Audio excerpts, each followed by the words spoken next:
Hello, everybody, and welcome to week 4 of the Aegis Marauders League. My name is Moose, and joining us once again is Jack. Jack, welcome. How has your week been so far? Been good. Excited for another week here at the AML this week and next until we get to our qualifier. So I'm excited to wind down this regular season. Yeah, and you said it correctly there. We are winding down this regular season. For the folks at home, for the folks watching, the AML has gone through a couple of different changes in how the season progresses, but this is similar to what it was in fall of 2024. We're going to go for the regular season. We've got 7 weeks of regular season play, followed then by those qualifiers. And so this is that halfway point, and then we can start to take a look at all of the groups, see where we're at, see who's going to probably have their spot secured for the playoffs. And so for Drop Dead Gaming and for the agency, a big win here could make it much more tenable for them to be able to get that top ranking spot. We saw Drop Dead Gaming in week 1, that roster, some amazing plays coming in with them in that first week of play, and the agency currently 3-0 in the standings. So I think a very exciting game coming up. Yeah, and when we're talking about these groups, it's not just these series records, but the game records. I believe that the agency has only dropped one game as of now, so they are cruising through. We cast Drop Dead Gaming that first week. They dropped game 1 to a lot of very strong picks given over. They also gave up that Pocket Kindred pick in that first week to Archer. But now we are, I think, even though we're going to talk about a sub we have in this roster for Drop Dead Gaming, it's a sub that's familiar to them. So they're really looking to try and get steady these last couple of weeks. Definitely so. And we're now looking at the agency here. Has had a relatively, I don't want to say an easy first couple of weeks, but the games that they played in the first 3 weeks against teams on the lower side of the bracket. So this could be considered one of their first tests here in the regular season. And I am very curious to see what this mid lane battle is going to be, because I think we saw Troy do a lot of work in that 2-1 battle in week 1. And so I'm excited to see what they're going to be able to do up against the agency's Dopa, but then also support. I think it's been so impactful this season. So I think the battle between Kiwism and Dunzi is also going to be a fun match. We actually have, announced just a little bit ago, I believe Jordan Bot is going to be subbing in down there for Mr. Kiwism. You just said that, and I'm not paying attention. I got my dog that's gnawing at my my seat. I apologize about that. Yes, that all right. Still Jordan Bot, like you said, somebody that's part of the AML. Yep, and he's been with this roster before. So I think when we look into this draft, I would suggest, I'm not Lesser, I'm not the coach of DDG, I don't have that responsibility luckily, but I'm hopeful that they just keep it simple. Stick to what they're good at. Don't try and do anything crazy here. You've got 4 out of the 5 same players. So I like already what I'm seeing. They're leaving open some very, very strong champions while taking away some pocket picks. The Aphelios is going to be highly sought after in this series, but Skarner's open, Kallista's open, Casante's open, Vi's open, like every top pick, and Skarner immediately gets taken off the board. Yeah, my read on this one is because there have been those targeted picks that have been taken away. Yes, Corki and the Aphelios are both high level. I'm expecting that this match, we're going to be seeing a lot of those tier 1 champions come out on both sides, and both sides, I think, accepting that handshake here. But it's going to be what they decide to go for here at the beginning of the draft. And they're going to start off with the Ashe. I was kind of thinking that they would go with that Casante, Jack, and they will. Yeah. They're going to pick them both up. I mean, Ashe got a buff on this most recent patch, and they already kind of walked it back in the patch coming out tomorrow, but it was far too much. She was already one of the strongest ADs in the game at competitive levels, and now she does a ton of damage. So really no point in the game where this Ashe is going to feel useless, going to have so much utility and so much damage. Cassante obviously is just, in my opinion, the best top laner in the game. He can do it all. He's like the old school Ornn meme. He's an assassin, diver, mage, tank. He does it all. So I think, like you said, this first draft of Fearless is kind of seeming to be somewhat of a handshake. Like, we'll take away some, we don't want to play against the Aurora, we don't want the Corki Flex, and then they're saying we don't want the Karma, or the Nocturne Jungle is something that's been highly played by Broken. But let's wait to get kind of into the nitty gritty into a couple games from now. We don't need to spend bans on the Skarner ever, because no one can play it. We don't have to spend bans on the Cassante, no one can play it. And I like right now the match of the Orianna. It's Dopa's most played in solo queue. He's got a 65% win rate on 60 games this year. So all around the board, we're looking for not only comfort, but we're looking for also very strong picks. To follow up there with what you were talking about with the power of that Ashe now going to be played here, I am curious to see if Alistair is going to be able to continue with that high level of CS and gold per minute that they had played, or that they have played with throughout this series. Jinx is one of those champions that is able to do that. And so I am now curious to see how this bottom lane is going to be played out, if Agency is going to allow their bottom laner to get all of that gold, to get all of that CS, to be safe with that Ashe pick now in play. But now let's go ahead and move into the second phase of these bans, with the Mumu getting picked R3 for Drop Dead Gaming, adding some more stunnage to the mix. And they're trying to take away maybe some survivability on that back line with the Lulu getting banned out. Yeah, I think that, like you said, with Agency's play style, the Jinx is a great pickup, and I like the bans too. You don't want to let this thing get into the late game. If Alistair is just standing down there CSing for 20 minutes, this Jinx is going to be a monster, and if it's got a Lulu attached to its hip, I don't know how you kill it. I think that they got to look for some more support bans here, because I get the Riven, really, because, you know, Terry Tinkle in the top lane for the Agency plays it, but he's got a deep pool of some of these pocket tops. And I think that when you're digging for those picks early, it can show an inability to play some of that top tier meta stuff. So I don't think you're going to ban someone like that out. I think they really need to look for some sort of damage source here on DDG on R5. And I like the Rise ban, because I did just talk up Ashe's buffs, but right now all they've really got for consistent damage is the Ashe, and I don't know how Ashe consistently hits Jinx and hits Orianna. We'll have to see. Aurelion Sol R4. Jinx has been played with Rel in the bottom lane so far in the AML this split. I think that it would be somewhat decent here, but it could get stunned out. You've got a lot of potential ways to keep Rel away from that backline, but other than the Rel, no other champion has been paired with this Jinx on Agency side this split so far. So this will be a new pickup here. All of those bans in the bottom lane coming into play. Smolder getting hovered. No way. Braum, yeah, going to come in. You need that front line. And you're also going to get some coverage from that bandage toss and then Enchanted Crystal Arrow. Braum is exactly what I was thinking. I was racking my brain. What other range supports would you play with Ashe to get it through? But with the Karma out, with the Lulu out, there isn't a ton left. I do like the Smolder pickup here, because DDG has, like, Cassante is great. Cassante is very strong and great in the front line, and yes, it can somewhat get to that back line if he all-outs and just kind of pushes his way back.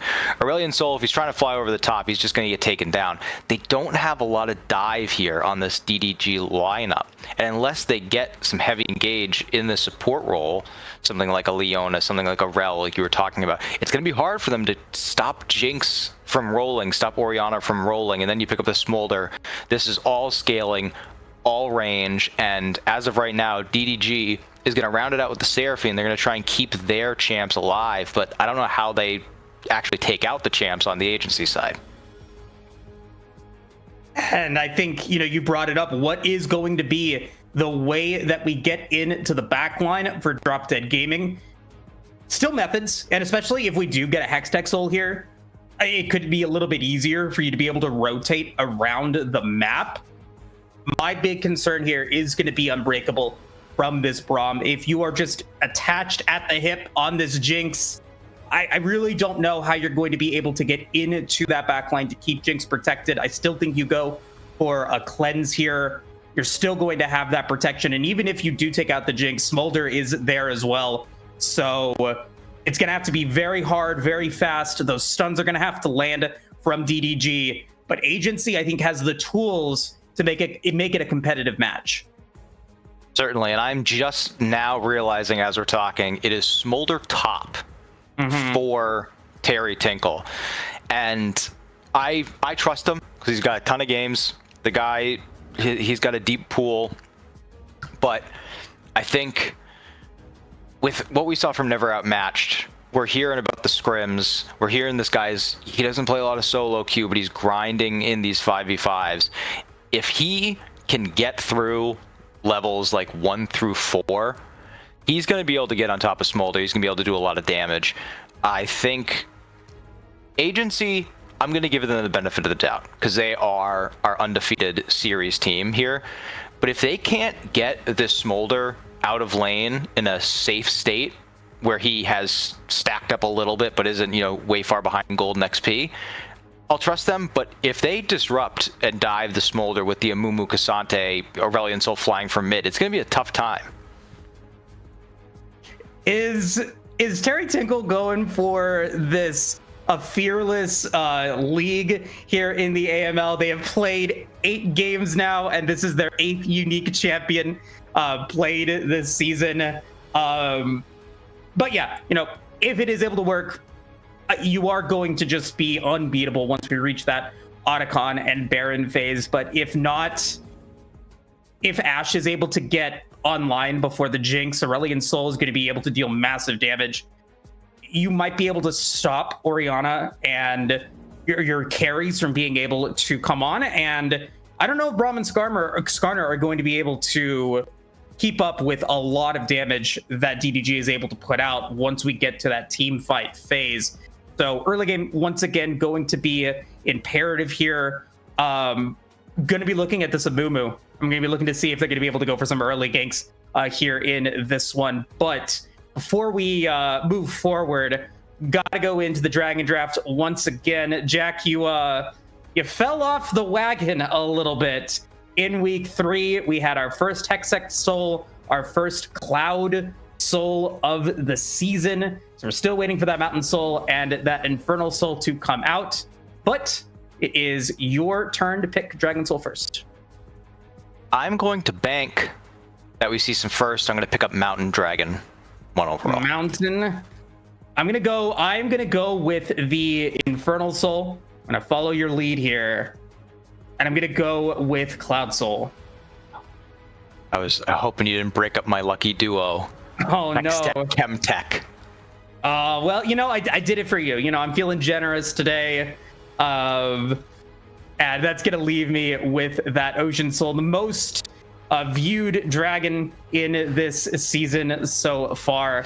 But anyway, folks, going to be another exciting series for sure as we you start to wind down the regular season in just a bit. Before we do that, though, before I take it to a quick break and to a fun little interlude between draft and game 1, we want to talk about Zen Market. If you've ever had a problem longing for that special Japanese item but can't find it locally, Zen Market has a solution for you. It is your one-stop solution for buying products directly from Japan. You can buy items from over 10,000 shops, as well as place bids on auctions on your behalf. They'll even consolidate all of your items safely into one box, and they can ship internationally. Zen Market provides excellent customer service in 19 languages, which is why they are used by over 2 million users nationwide.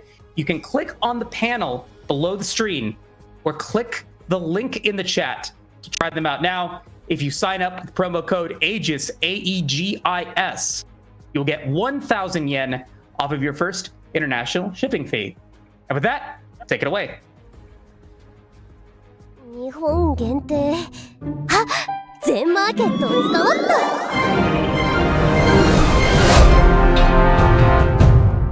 今日は老舗をしっかり見て回らなくちゃね。いやいや、ここはジャンル順でしょ。名前順の方がいいんだよ。現代か洋題の名前順？ローマ字それともひらがな？僕は色で並べるのが好きなんだけどね。全部に対応させよっか。80年代のホラーゲーをください。これでみんな幸せ。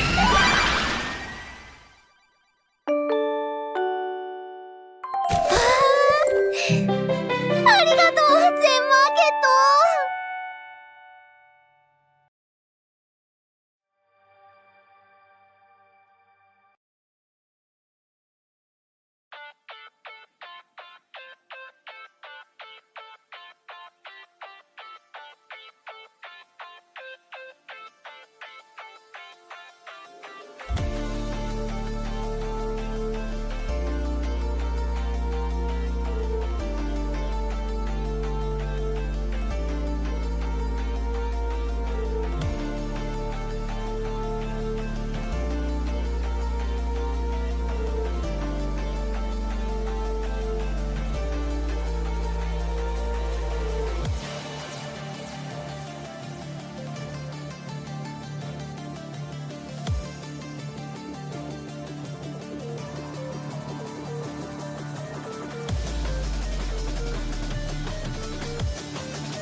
Welcome back, everybody. Game 1 here of the Aegis Marauders League. We've got the agency.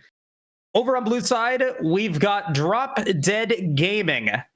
Back again on stream here for this week 4 series on red. Might be starting off with a invade, 4-man invade coming in. Ziva Lobster will drop that ward into their brush and see where everybody's at. Never Outmatch will do the same. And now the rest of the agency might be taking a little bit of damage, and indeed they do. Don't know what the plan is here.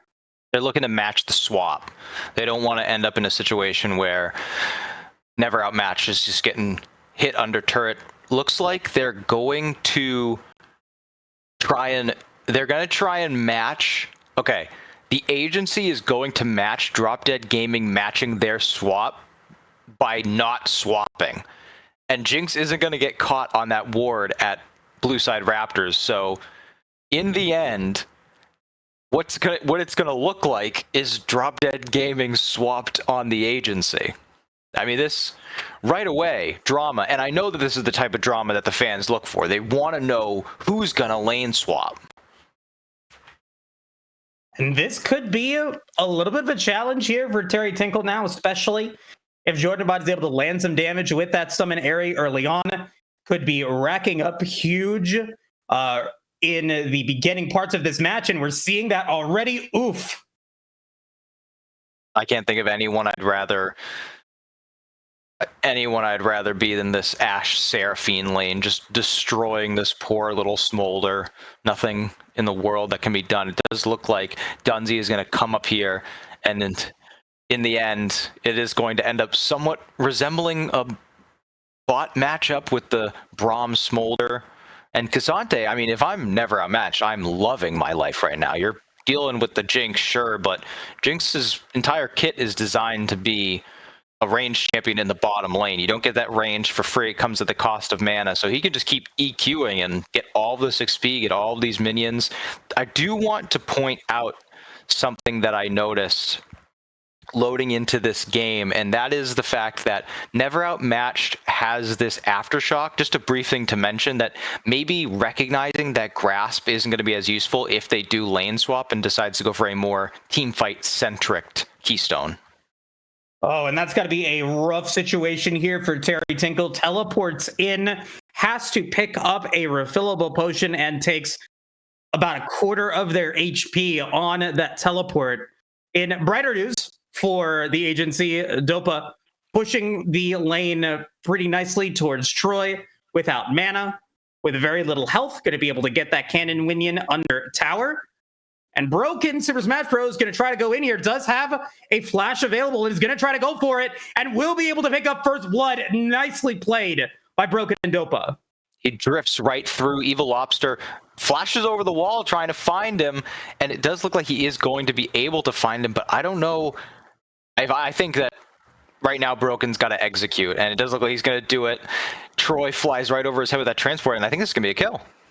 Yeah, now Alistar does have that flash available. It could be a flash for flash engagement. Nice zap there. Great patience from Never Outmatched. Will have that teleport, but is waiting for it for the time being. Does have some potions now filling up.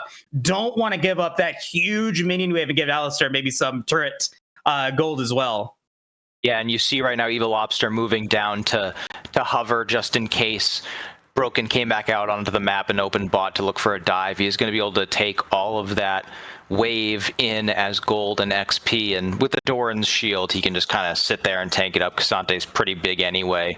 This top lane is looking to have evened out as much as it can, but I think we expected after the swaps kind of formalized an advantage for the DDG bottom side. What I didn't expect was this advantage to open up on the mid lane. Dopa on this very comfortable Orianna, and Troy, I don't think he wins this trade. Oh boy, and he does win this trade. He does end up getting it. Oh, Alistar missing that cannon minion. So the advantage there from Alistar being able to get that flash out and Never Outmatched, pushing that wave forward, is that it gave time for Terry Tinkle to go back, base up, picks up a call. So still not a lot of damage on that Smolder, but he was able to pick up some of that minion wave as the first dragon of the game spawned. It is that Hex Tech. But right now, these lane swaps coming in, the winner, I don't know if there's necessarily a winner, but I feel like the loser has to be Terry Tinkle here. Yeah, he's certainly lost. That is not up for debate. But I think if we look at team centrically, it ended up actually evening out just a bit because of the good play made by Troy. I remember last game we watched, he was incredible. But now you see how oppressive this Ashe lane is going to be. Seraphine's low on mana, but Evil Lobster is waiting in the wings. And they are going to be able to push back that ward, and the Triburst is going to be enough, but Evil Lobster could find the bandage shots and not going to find it, but does get a nice chunk of damage onto Dunsey, and will also be able to take out their flash, no Hex Flash there. As Jordan Bot, I believe, used that heal to maybe get some extra movement speed onto the Mumu. Nonetheless, Dunsey, Alistair, both are on half HP. Granny Fan and Jordan Bot still in lane, but Jordan Bot is out of mana. The Void Grubs up for the taking. Right now going to be started by Broken. Yeah, you've got to at least get one. They are definitely down in HP, but I think one grub here and move out. Does look like they're still trying to go in here. Dopa is level 6, and they are going to be able to get a huge knock up there. Lots of damage on a Jordan Bot as they will go down. Vita Warfare will also be able to get another one. That's going to be a double kill for Broken. That's going to be 4 kills for the agency. They're going to pick up 2 of the Void Grubs as well, and Never Outmatched teleports in and might give them another in the extended exchange. Nope, they will be able to walk out. He missed the W onto the Jinx, isn't able to get more back for them. In the end, massive fight for the agency. They get 2 of the Krugs or the Gromps. They get I mean, so much gold funneled into this Jinx, into the Alistair. We were talking about if they were going to be able to keep up the CS numbers. They don't have to worry about that now. They've got so much gold pumped into this Jinx. Goes back, gets the call, gets the BF sword. I don't care what lane she goes into now. She's going to be winning it. And these are some of the concerns we had during the draft coming to life. There just isn't a lot of damage. And that was a great shockwave by Dopa, showing the comfort on this champion. And it also shows one of the reasons you can't just let Skarner through, even if you're kind of handshaking. Oh! Nothing going the way of DDG right now. No, not at all. That's going to be a Super Mega Death Rocket kill onto that Hextech Drake. That's going to be a nice little bonus for Alistair here in the early game as they have rotated the duo into the mid lane, tried to get maybe some more CS and some more money pumped into the Jinx here. Maybe looking to get some turret plates as Dopa is now going to be in the bottom lane facing off against Brandy Pan and Jordan Bot. And Dunsey at the moment is really just a Rift Walker at this point, going from every single lane, trying to keep everyone from meeting their demise. Yeah, I'm really impressed with what I've seen from Dunsey. A lot of times in these lane swaps, the player that ends up the most directionless is the support. Sometimes they have to help the jungle, sometimes they have to just cover for their bot laner, sometimes they have to go help out the top. And Dunsey's been able to be everywhere while staying even in CS. So really, really impressive showing. I mean, these guys have been scrimming the lane swap, they've been practicing it, and you saw in this game, they got the deep vision, realized that DDG were going to just try and adjust to themselves and match. So they decided, let's all go back, let's go out to normal lanes, and that way we'll get a good lineup.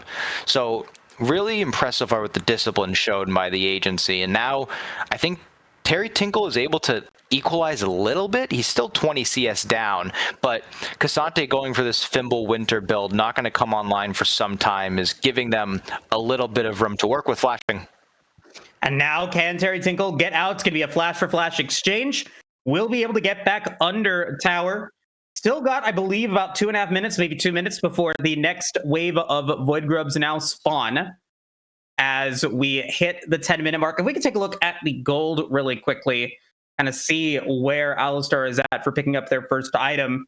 They got half of their stacks on the coal now completed. They've got that BF sword, so they are definitely a threat here. And at the moment, no support from Evil Lobster as they are trying to come back into this lane, but Alistair are going to be able to push that lane out relatively easily.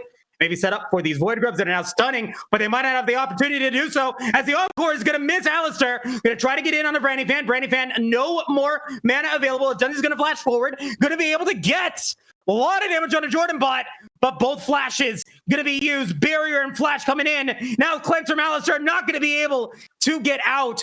Brandy Van and Jordan Bot coming in strong, and Terry Tinkle uses that teleport to no avail. That's going to be a big bounty there for DDG. It's about the worst case scenario. Alistair must have been some sort of miscommunication because Dunsey flashes back in to let up. Never mind, not over yet. And now Mom's going to come out. A lot of damage on Evil Lobster to make it a 1-for-1 under tower. But Brandy Van's going to be the one that picks up that kill, and they're going to be able to pick up another turret plate in the bottom lane. In exchange for that, however, we're going to see the Void Grubs most likely getting taken all by the agency, as Never Outmatch is going to be able to get some damage onto that top tier 1 tower. And so gold for now for DDG, but siege damage and power as we move on later into the game.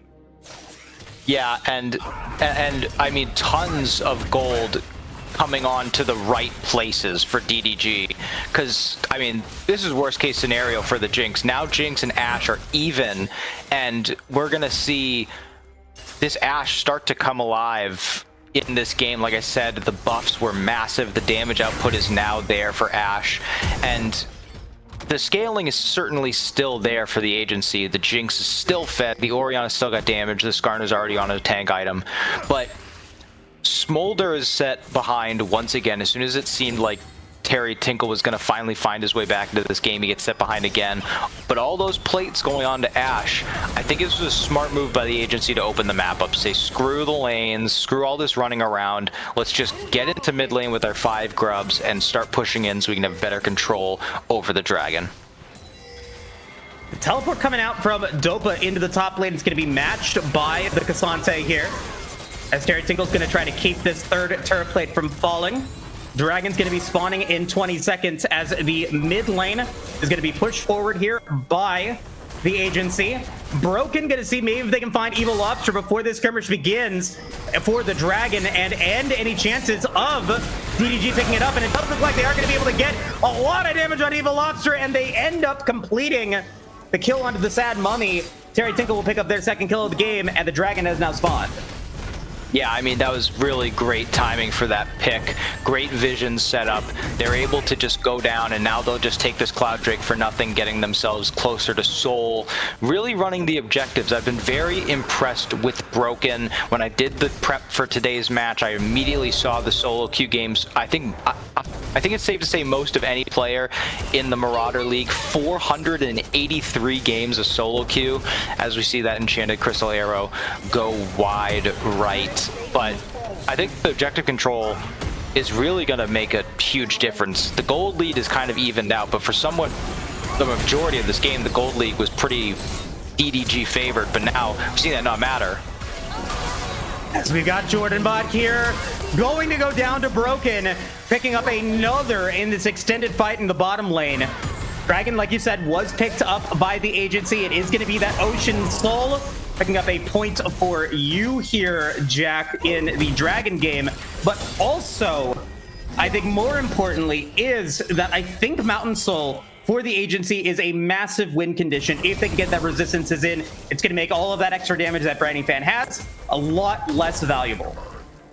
Yeah, I mean, I consider Mountain Soul to be one of the best equalizers if you're behind, because pretty much every stat is great, but if you're behind and you can start stacking up some of those percentage resistance buffs, it can really equalize some of the damage that is being dealt by some of these far ahead carries. But we still have the same questions. You know, Blackfire Torch comes in for Aurelion Soul. We got the Frostfire Gauntlet from Cassante, but we don't have a reliable way of getting onto Jinx, getting on to Orianna before she can put off a big shockwave. And even though, I mean, still on just components, the Smolder's starting to find his way into some gold. And that's just a matter of time. Once that, you know, scaling really starts going, it's only a 1k gold deficit for the Smolder in this matchup. A lot of gold on Alistar, but they aren't as accelerated as they could have been, giving all that money over to Brandy Fan earlier on. They're only ahead by about 100. Like we were talking about, Terry Dinkle just dealt a bad hand here at the start of this one, is going to be down 1100 to never outmatched. So far, everyone doing, I think, what they can. And the concern for me, what I was talking about in Draft Jack was, now that we talk about the Mountain Soul here, was that if DDG is able to come online, is the front line of Dunsey and SSB going to be able to survive that? And so if they are able to get those Mountain Drakes, if they are able to get Mountain Soul, I don't think that front line is going to die ever. Yeah, because, I mean, as much as we're talking about not being able to get onto those carries, once they do, your only real damage is coming from Ashe and the Aurelion Soul. I love Seraphine, but she's not really doing much damage. She got a, oh, well, there's this utility though. Yeah, Mom's gonna come out here, lock up onto Brandy Fan, who's gonna be forced to flash away. Troy's gonna come in. Now it is a 3v2 as Dunsey. It's gonna be very low. Evil Lobster in as well, and it's gonna be Terry Tinkle and now Dopa in a 2v4. As the Rift Herald's gonna get taken here by the agency. Dopa's gonna flash forward. Does have the shockwave. Gonna land it on the 2. No, they're not gonna be able to get it. Oh, but this is Mega Death Rocket coming in. Will be able to pick up Jordan Bot to get something out of that. But a tower will go down in the bottom lane. Rift Herald gonna be dropped in the mid. That should take that tower out as well. We're going to see Never Outmatched sieging ahead in the top lane. Oh my god, a very chaotic exchange. I respect DDG a lot. They know that they have to start making plays happen or they're just going to get outscaled. They commit 4 to the bottom side.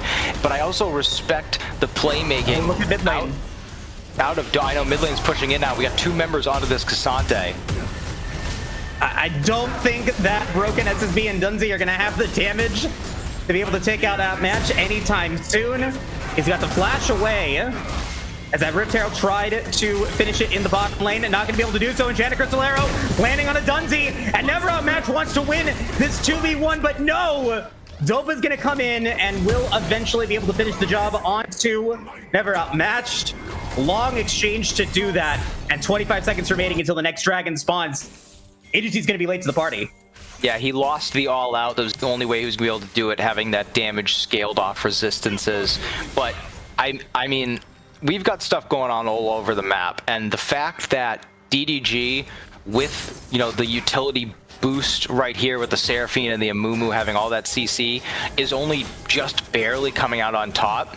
This is one of those games where if you were watching your first game of League and you looked up at the top and you said, oh, well, you know, it's a small gold lead, but the red side seems to be in the advantage. You know, that's why we've got casters around to say, no, this Jinx, it doesn't matter that the Jinx and the Asher are even in gold, because she's going to get huge. The Orianna's value will be much greater. Huge flank. Now can Never Outmatch find something here? Boom, the knockup with a huge glacial fissure from Dunsey is going to allow for the Agency to be able to pick up a lot of damage. Alistair will take out Evil Lobster, but are they going to be able to finish it? It's going to be a double kill for Alistair, and they're going to try to go for more. The all-out is going to be played under tower. Never Outmatch is going to die to the turret. Alistair's going to be able to get out, but Brandyfan is 1 HP. Troy is now going to find the Jinx, and unfortunately, that flank from Never Outmatch is huge, unfortunately for the Agency, as DDG is going to pick up the ace. I mean, I wanted to mention it in the draft when you talked about the Hex Gates. The only way DDG are going to find reliable engages is by flanking, by controlling vision. They got in behind with the crazy teleport from Never Outmatch, but what it allowed was for them to split up the fight. It seems like there's a bit of a communication barrier here from the Agency. They win this game if they just wait and scale, but you see Broken flashing forward to try and get kills. You see in the earlier plays Dopa flashing forward to get kills.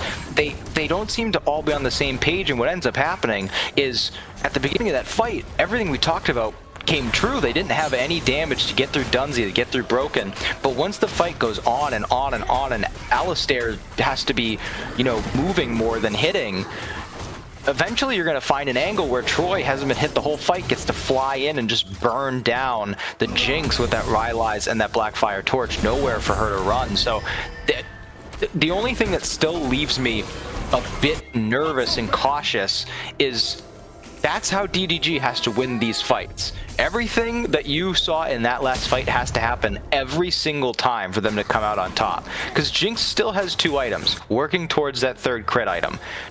Dopa's gonna find big shockwaves. Skarner is gonna keep being Skarner, and eventually Smolder is gonna show up to the party. So I want to see that continued confidence come out of DDG, because they're gonna need it. And they pulled it off. I was very impressed by Dunsey's use of that Glacial Fissure, landing onto 4 members there. Never Outmatch gonna find Alistair, but nope, gonna be able to pick up that red buff there for the Jinx, and Brandyfan will do the same. But going back to that fight, you know, the great Glacial Fissure, but DDG has a ton of CC of their own. I think that Curse of Sad Mummy did land onto the carries, which is why Terry Tinkle died so soon. And then you follow that up with the Encore Enchanted Crystal Arrow and the All Out to get somebody out of the fight. You're gonna be put into a very rough situation if you are the Agency. As Voracious Autocon spawning in the top lane, neither team wanting to go for it here at spawn, as both sides going to try to lick their wounds, reset here. So we got about 2 minutes remaining, 3 minutes remaining until the next dragon spawns. If I'm DDG, I'm making a massive push to try and get this Voracious Autocon, because all of the concerns we have about fights needing to be perfect for them to win, a lot of that gets alleviated if you have the GA. I think he's going to go for this.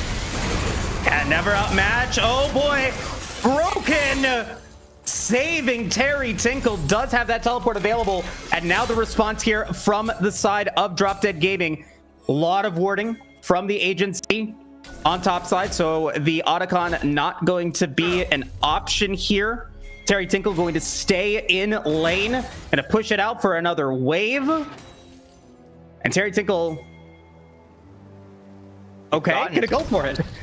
He's gotten some stacking go. He's walking up to the turret, doesn't want to hit it, but he's safe on that side. He obviously doesn't know that, but I mean, that is showing how strong of a player Broken is, understanding, all right, this Cassante is going to go crazy, diving under a tier 2 turret with no vision except for in the Raptor's pit. So the Skarner flies in. I really think that they have to establish some vision, because if everyone opens up to this top side, we're going to have a problem on this Otacon start. And I think if you're the agency, if we get to a minute 22 seconds from now and that Mountain Dragon's up and you can get Soul Point, just give the Otacon. Like, who cares if they get GA for a couple of minutes? You are on Soul Point, you still have the better scaling comp, you just have to wait things out.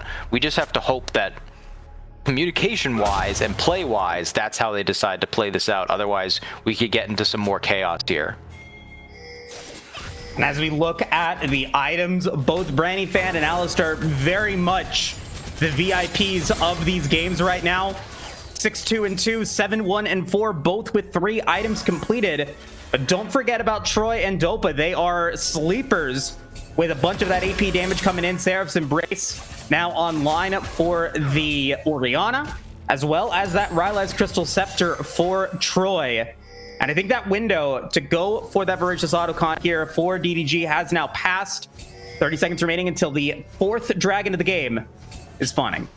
Yeah, they gotta try and equalize it right now. I like what I'm seeing from DDG. They're looking for flank angles with Troy. I'm not sure, well, he's definitely seen now in the wave, but I like him being down here. If they were just trying to all run down the river, you would have complete knowledge, you'd have complete information, but now they're moving in as a unit. You've got Terry Tinkle behind them. I think that Terry should probably have gone topside to try and get some more golden XP into the Skarner, but I understand they're as a 5-man unit, they've got their 2 tanks in the front. Skarner's huge. They are going to start it though, and I think we're about to see a long dance.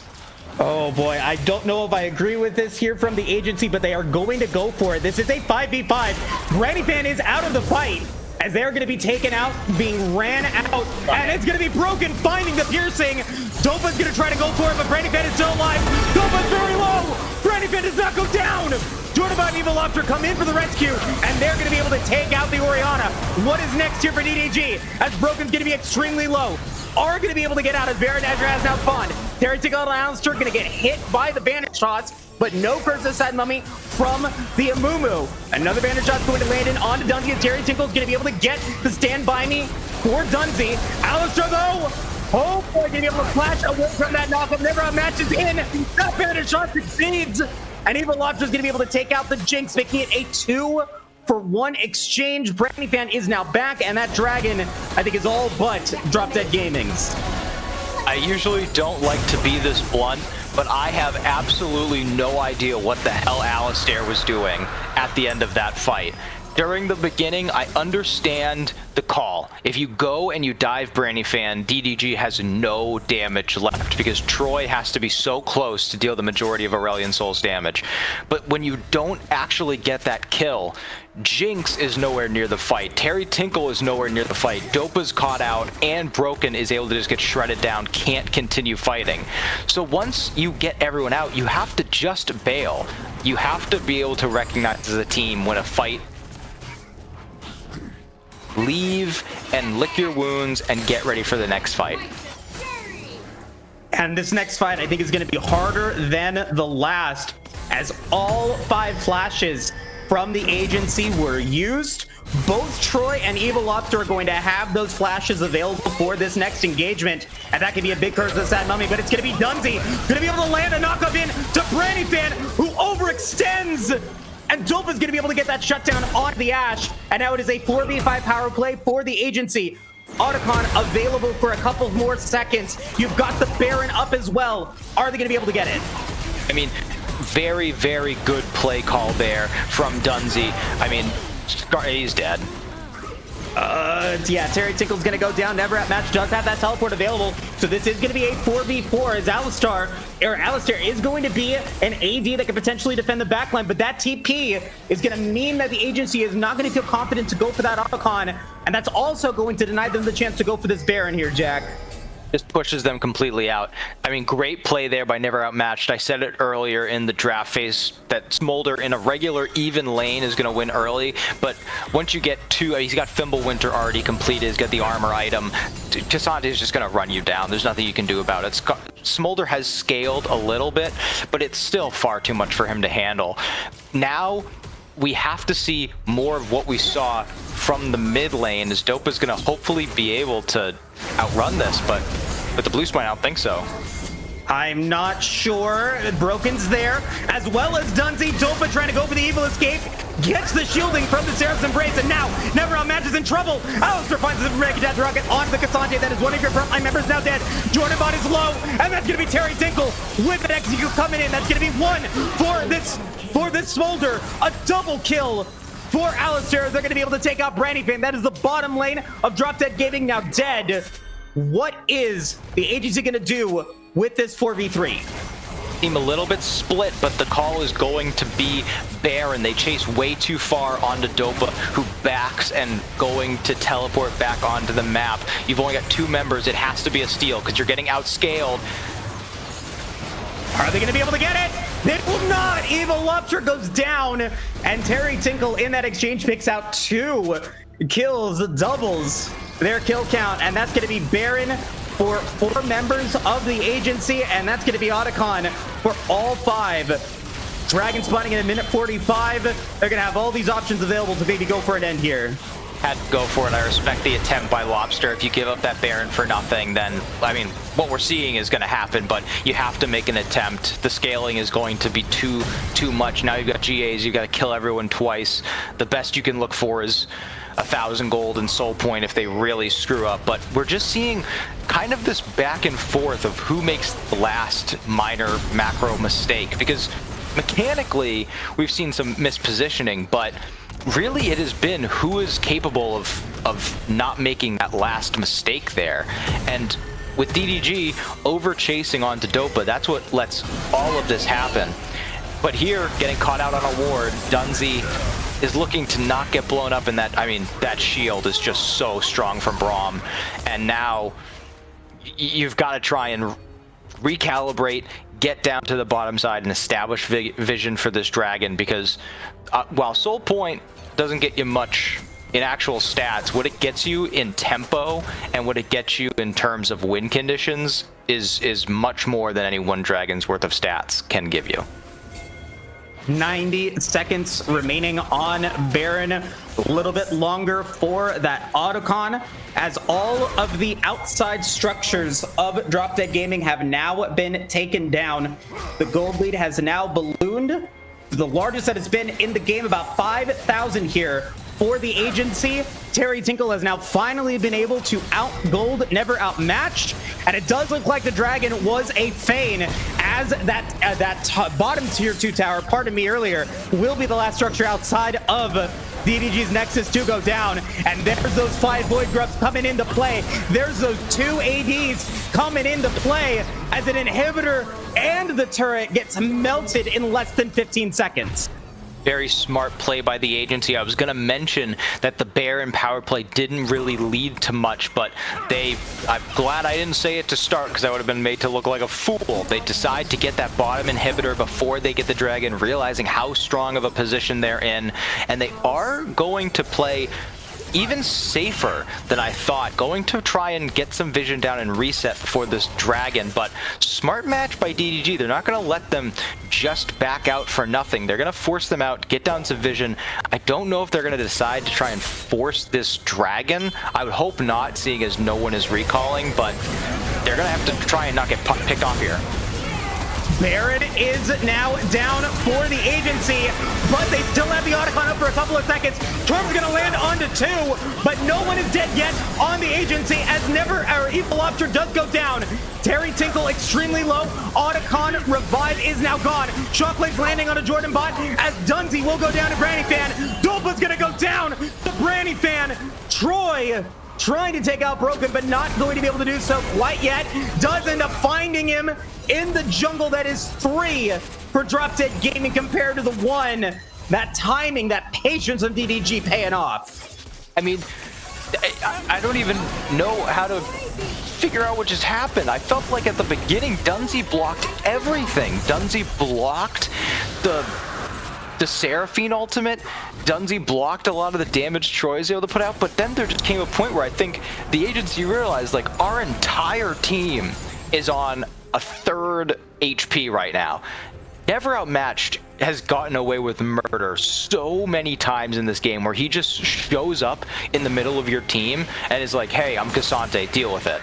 And so far, the agency hasn't really been able to deal with it, and continuously Alistair is trying to make these outplays where he's gliding around the edge of the fight, but when you're facing a team that has CC from Amumu, CC from Aurelion Sol, from Ashe, from Seraphine, I also feel like we haven't really gotten to see it that much, but Seraphine, the amount of healing and shielding that's going to come out of this champion, it's starting to get too much to deal with, and Jordanbot playing it very, very well. I mean, we're getting into a point where the tanks on DDG are going to be able to make a difference. And now, way out of position, Dunsey, but the shield goes up. It's going to be a knock-up on to Never Outmatched, but you've got all of that resistances onto the Cassante. You've got 3 Mountain Drakes coming in, as well as Mom is going to be dropped as well. Almost the entire kitchen sink is coming in on Never Outmatched, and they will finally be able to get it in exchange for both Mom and the Glacial Fissure. Inhibitor is still down in the bottom lane, so AGT does have that going for them. They've got a 5v3 power play. Broken not going to be able to land the pincers onto Jordanbot, and the Enchanted Crystal Arrow goes wide as the top inhibitor now goes down for Drop Dead Gaming. We've got 30 seconds remaining until Baron Nash responds for the second time. I like this decision. It's the smart decision. It might not be the fun decision, but it's smart. If you can get these 3 inhibitors, there's almost no coming back. You've got to just try and push in this mid lane. You've got 2 super minion waves in the bottom side, but they do get Troy. Oh no! They're gonna find a lot of damage onto Troy, but Brandon and Jordanbot are there. Troy's gonna go golden, Dunsey's gonna go down, but Alistair's gonna be able to get the resets. That's gonna be Terry Tinkle going and getting another kill onto the Amumu. That's gonna make them unstoppable. Alistair gonna try to go for another reset. Jordanbot is now gonna be stunned out. Never Outmatched is dangerously low. Can they get out? Yes, they will. Jordanbot, very impressive healing and shielding there, but not enough to keep Evil Lobster and Troy alive, but they will get the inhibitors on the agency. All 3 inhibitors now down for the time being. I mean, if that doesn't convince you that enchanters are broken, I don't know what will. Seraphine is my favorite champ in the game, and you just saw why. You throw out the damage with your E, which slows and snares. You throw out the damage with their Q, and then you just keep using those buffed up Ws, and everyone gets shielding, everyone gets healing, and just, I mean, the amount of shielding that Branny Fan alone got, I think at one point the shields were bigger than his health bar, his true health bar. So, I mean, I want to take this one moment to be pretty complimentary, because then we kind of come back down to earth and you realize that, yes, that was a cool fight. And yes, DDG is fighting extremely hard this whole time.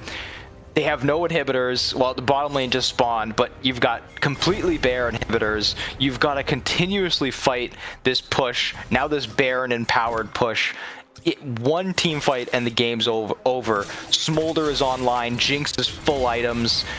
I mean, Braum, how do you deal with this Braum, this Skarner? Everyone on this team is so strong right now. The Orianna Shockwave, we don't even know how big of an effect it's going to have, but it always can have an effect with its mispositioning. I mean, this is going to be tough. This is going to be a very tough last stand for DDG.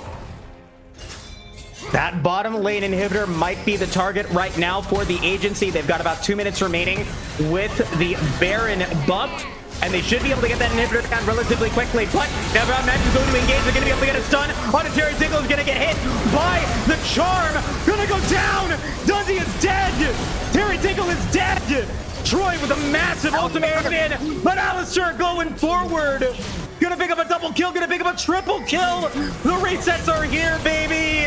And Alistair might be trying to go for the penta here. They are not gonna get it as Dopa will take the pick, but that is gonna be game win for the agency. A 37-minute banger. What a showing Alistair said, I'm tired, I want this to be over, and just flashes in and takes over the entire fight. There was a moment there that I thought Branny Fan was going to completely flip this game, had that last whisper of the Lord Dominic's, and just ripped through the Skarner. But Alistair commits the sin that he's done all game, but at this point he's full items, just flashes forward, and rocket form destroys the entire team. For game one, it was a bit rocky, but they trusted the comp. They trusted what they drafted. They scaled when they could have overstepped. After overstepping many times, they hit the brake and they backed up, and it eventually allowed them to win this game. And I mean, what an amazing battle between Alistair and Branny Fan, who I think both could have very easily turned the tide in this contest. Very even in both gold, or I'm sorry, in kills and in gold. I'm sorry, not gold, but damage done. Mm-hmm. But it's that extra little bit of gold that Alistair got. I think some of that gold, given to them at the last fight. But they're both full build. They're both just a coin flip, I think, away from doing it. And I have to give props to JordanBot on this Seraphine, especially as we moved into that team fight phase. Huge shielding, huge just presence on the Rift in those fights. Those encores that landed were big. I for sure thought that DDG was going to win that once that encore landed on Terry Tingle, but no, Alistair did end up dodging it, and they were able to end up securing that quadra kill and the win for the agency. Now, Drop Dead Gamer are going to have side selection as we move into game number 2. We're going to go ahead and set up that draft, and we'll be back in just a bit.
Fellow armsmen, I ask you, will you follow me tonight to break their spine and reclaim what once was mine?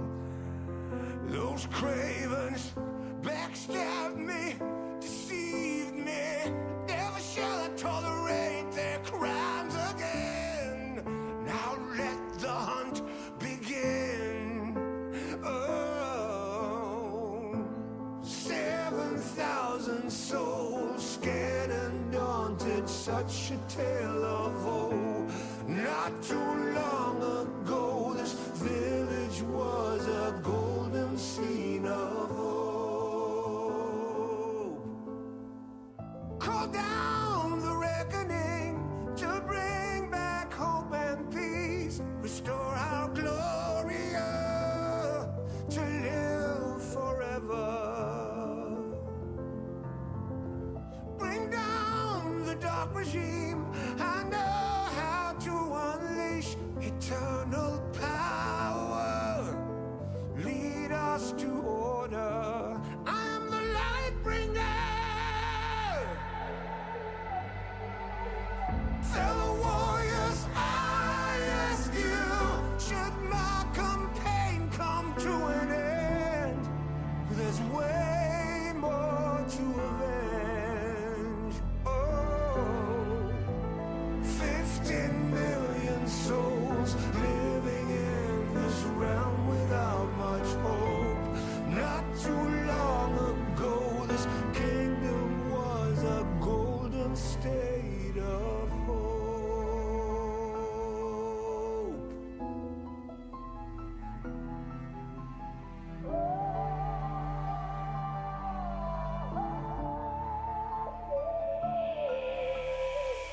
Call down the reckoning to bring back hope and peace. Restore our Gloria to live forever. Bring down the dark regime. I know how to unleash eternal power. Lead us to order.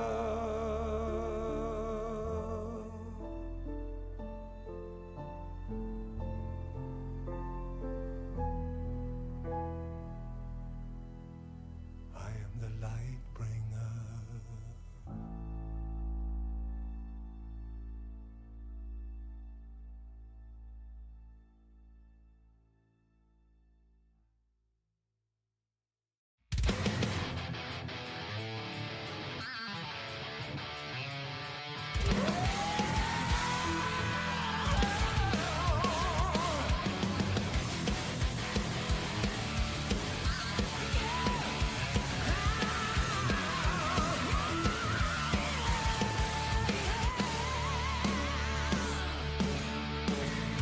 To the edge of death and back again.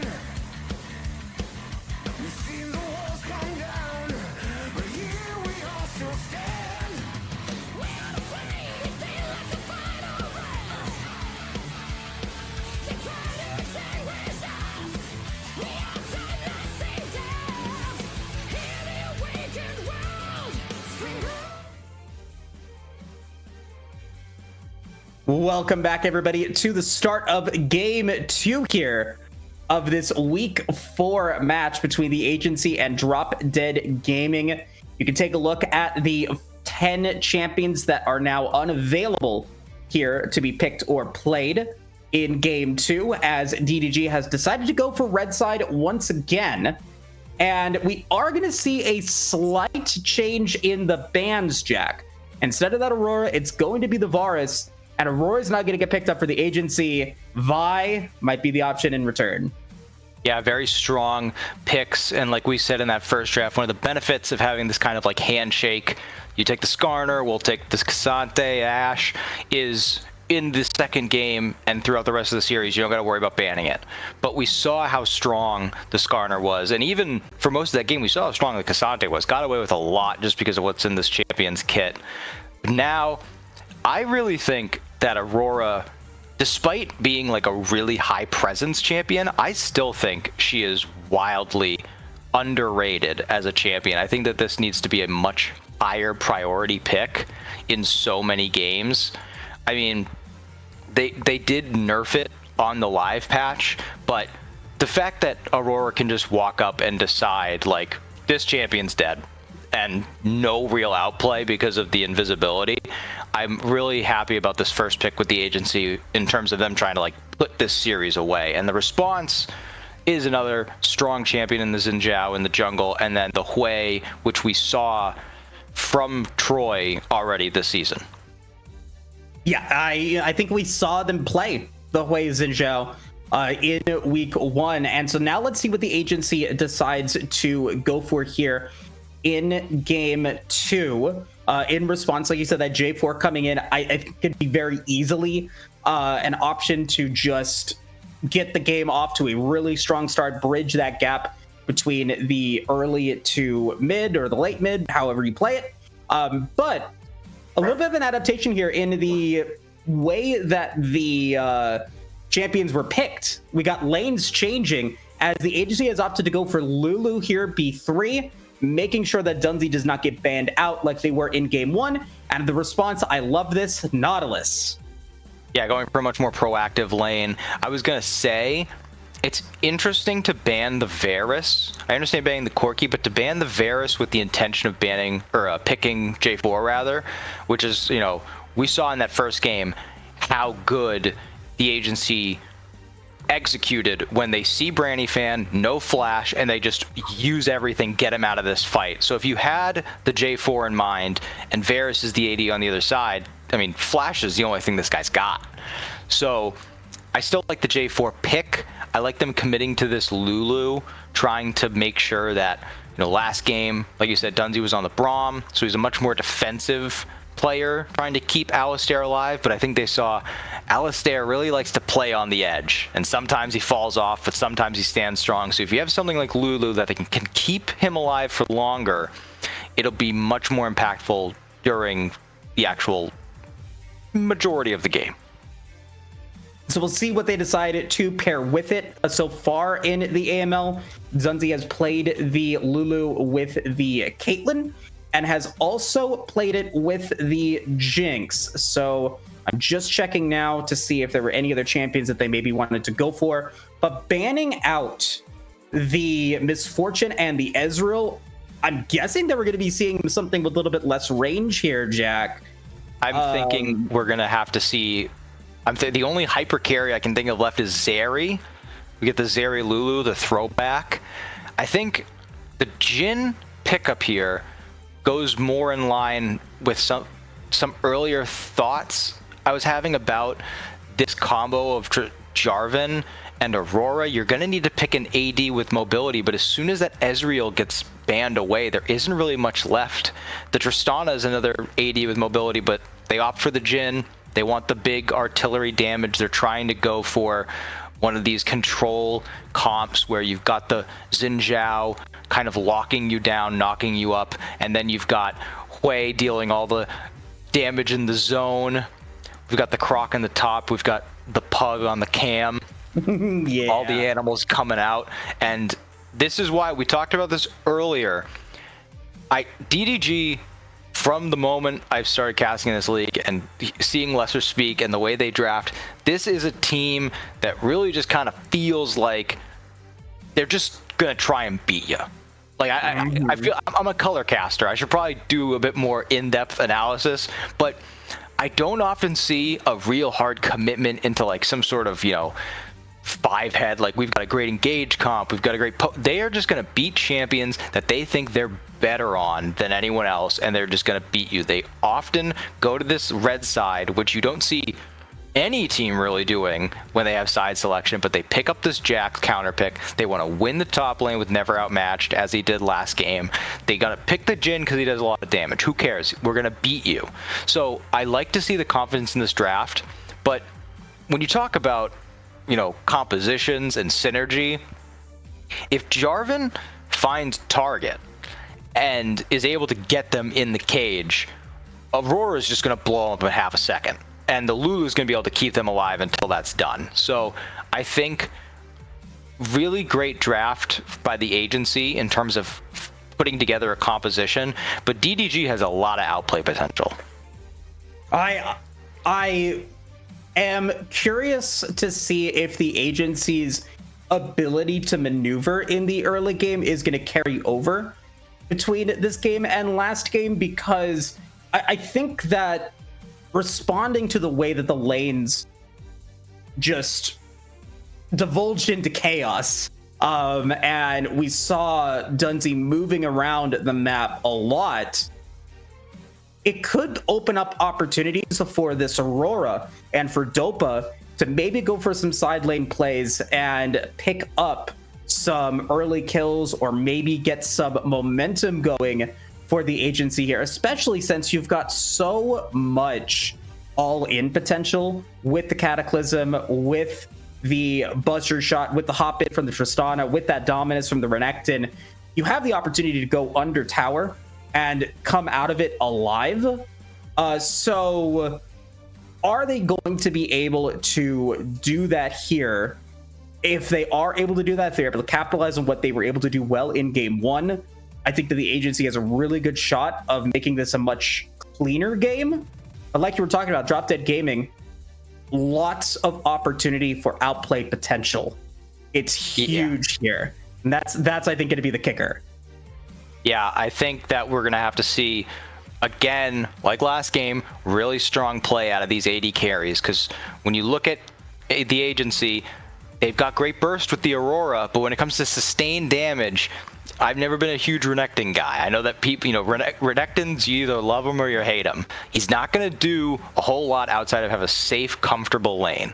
But once he gets into that team fighting phase, Jin's got to kind of dance around to stay away from this Croc. Hui is going to be, Hui's going to be doing whatever Hui does. The guy's got like 12 abilities. He's going to have to position really well to be able to get everything off. But I think we see a lot more sustain this time on the agency side, and that decisiveness is going to be key, not only early in trying to get the lane matchups they want, but once we get into these team fights, if things fall off the wagon like they did last game, they don't have a Jinx that can just flash forward in a team fight and bail them out with rocket shots. They are going to have to rely on keeping Tristana alive through all these hops and trying to get these resets of her own. But, Jhin is going to two-shot you if you step wrong. And we saw those resets come into play late in game one for Alistair. Can they keep that high gold? Can they keep that high CS per minute? Last thing I forgot to mention, very low deaths on this AD for the agency. And let's see if that's going to be able to come into play now that they've got Dunzi as well. Let's go ahead and jump into the Dragon Draft. Mountain Soul going to be making their first appearance here this season. Jack, that point goes to you, which means that only one dragon has not been seen so far in the AML, and I'm going to pick it. It's going to be the Infernal Soul. Infernal Soul, great pick. Picking up my Lucky Charms, Hex Tech, and Chem Tech. One of these days, it's going to end up biting me so bad.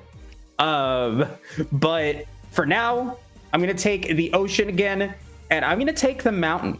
I think we might be seeing a two-peat here, so I'm going to leave you with Cloud, the back three on my list here, Jack. Regardless, I think it'd be a very fun matchup. Agency really trying to see if they can continue to keep up this positive momentum, could have a clear shot at being first seed out of their division with this win. And for DDG, wanting to be able to make sure that they stay on the higher side of the Ionia League. So going to be an exciting game for sure. Special thanks to Zen Market. You've got pro comps, transform your drafts, have better drafts. If you don't have a coach like these two teams, shout out to them. And with that, we're going to take that quick break. We've got 3 minutes until the game is ready. We'll see you soon.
Welcome back, everybody, to the start of Game 2 here. We're going to be seeing both teams now go for everyone together to start off this game, but they are going to be two ships passing on opposite sides of the rift. They will not find anybody there. They don't know it yet. So they're going to go for warding, and I think that's about it. Just try and get some wards down, try and spot out those lane swaps if they are going to come out. You know, I almost feel bad sometimes having this perspective, and you're just watching them all walk around so cautiously. And I'm sitting here and I know no one's going to find anyone, but they don't know it. They're on the edge of their seats. Who knows what's going to happen? It does look like we are going to get normal lanes, at least out of the agency. Control ward purchased. They want to try and track this jungle. They know how big of a presence Broken has to be for this team. I talked about it earlier, over 480 games played this year. But another guy I want to shout out that you gave high praise, deserved, is Dunsey. I was looking at the stats, and I was really impressed by DDG's starting support. But when I took a look at Dunsey, the guy's played 8 games here in the AML. And he doesn't have a single game where he has less than 70% kill participation. He is everywhere. If they want to make a play, if they want to find a kill, it's going to be through him, and he's about to find himself dead. He's going to have to use those pots, as Alistair going to try to go in for a little bit of extra damage into Branny Fan. But a nice stretch line from Jordan Bot. And we're lauding him, I think, in game 1, driven by a veteran of the AML, and we're seeing that come into play here as the root is going to land in onto the Tristana. First blood is going to go to Branny Fan. No summoner spells used on the Tristana, but Dunsey is going to use that exhaust in vain. Yeah, I mean, this is why you pick, I mean, this is draft 101. If you're playing into a ranged support, pick something with a hook, pick something with forced engage, because if you pull in either the Lulu or the Tristana is still at level 1, so no chance to hop away. Would have had to flash the hook when it came out. I mean, there's just no real chance of an early fight at these early levels. Really great play out of Jordan Bot, who we, you know, deservedly should be praising as well. Comes in as an emergency sub, and I know he played with this team in the past, but he's really showing up today and making a difference in a you know, much needed game here, where, you know, DDG's got to keep stacking up these wins to make it out of this group and not have to go through the qualifiers. Now both sides really prioritizing vision at the start of this contest. Alistair's only buy is going to be for a control ward, maybe not having enough in the tank for anything else. In exchange, Branny Fan, those 4s are going to be pretty impactful onto the squishy Yordles, as Terry Tinkle is now going to be in trouble. Flash used by the Renekton, and no health pots available, but does get that level up as Never Outmatch is here. Evil Lobster now going to come in. Is Terry Tinkle going to be able to land something to get something out of this? They are going to be able to stun on the Evil Lobster, but they should be able to get out just fine. Yes, they will, as Broken is going to find Jordan Bot. Are they going to go for it? Yes, they will. They will flash forward. Nice pole arm toss from the J4. Well, I mean, all over the map is just, it's like the same thing we saw last game. It's these 2 players from each team making big plays as Alistair comes flying in, but Branny Fan gets back under the turret here. I don't know if they can re-dive this. The wave is getting thinner and thinner. Yeah, no chance. So you see plays being made all across the map. Both of these junglers are so integral to their teams that every play has got to come through here. And luckily, on this game, we do have both these junglers on playmakers. But because of this matchup that was picked here in the top side, the Renekton into the Jax, has that wave clear on the Q, knows that he can win this fight. And now we're going to see another skirmish here. No root landing into Broken. Here comes Dopa. Not quite level 6 yet. Is going to land a lot of damage onto Jordan, but not quite enough. And Troy's going to have to use that teleport to come in. Don't know if it was necessarily needed, but it is there nonetheless. Neither mid lane has level 6 quite yet, but Alistar going to be able to push their way forward just a little bit. Cloud Drake has now spawned. Dopa's still going to try to go in to maybe get a little bit of damage on a Troy, and indeed they will. Popping down to half HP.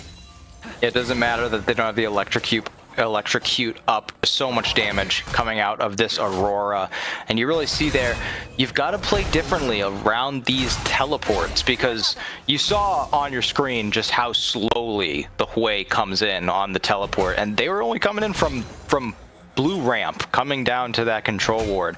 Neither team feels confident to go for that dragon. No one is really set up for the Void Grubs either, and so we're just seeing level down. Great little trade by Terry Tinkle. I mean, I've been very impressed. Yeah, it's easy as someone who hasn't seen this team play yet. You know, I see their great score line, and I see Terry Tinkle has a great champ pool, very deep, but goes in that first game, plays a smolder top.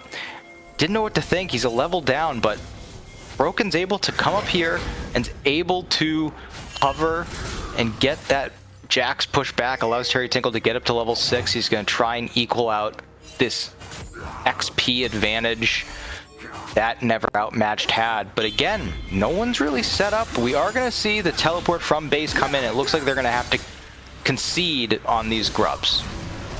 And indeed they will.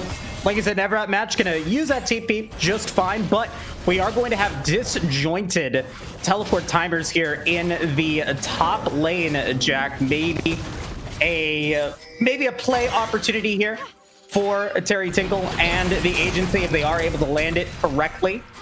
But I want to also highlight something that I was talking about in the draft, and that is Dopa being able to rotate around the map. First time we saw it, Troy had to use TP in order to get over there. Next, Dopa now back into the top lane, and all of that is happening. Yes, they're behind a little bit on CS, but they are fiending for these kills. They have that Dark Seal in pocket.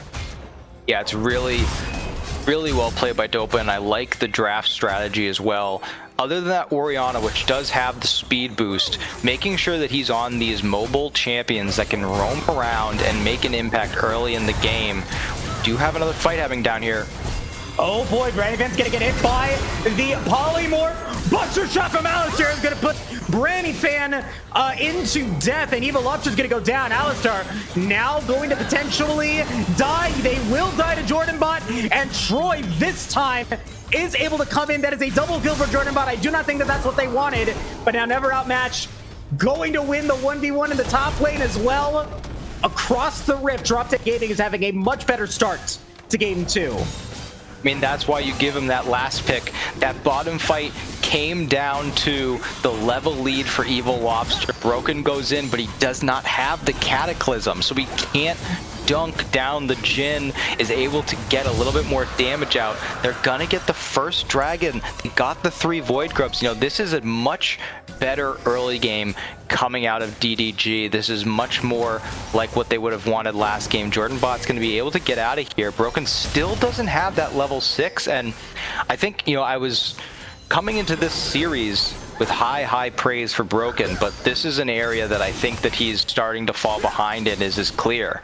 When you look at the difference in CS, I mean, Evil Lobster's probably 2-3 camps ahead, and that's without really doing much counter jungling. So Broken's gotta at some point start prioritizing his own farm and getting himself to a point where he can be impactful than trying to go up topside and save Terry Tinkle from some of this pressure in this lane, going bot side to cover so that Alistar and Duncy can play pushed up in this matchup. As you see, Terry Tinkle has to flash, so I understand why Broken is a bit more hesitant to just stay in his jungle and farm, but at some point then it's got to be some comms need to go out saying like, hey, I can't be covering everything. I need to be trying to get my camps down. Yeah, they're gonna have all of those topside camps up here momentarily, including the Scuttle Crab. So if Evil Lobster maybe wants to go for an invade there, they could add it to that CS lead. But Broken's going to be down here in the bottom lane. They want to try to find the play onto Brannifan, but instead they're going to go for the Cataclysm on to Jordan Bot. Jordan Bot is now inside the Cataclysm, and Alistar will be able to cook him in there. That's going to be their second kill, and a constant for the agency up in CS once again. Yeah, let me correct my earlier statement.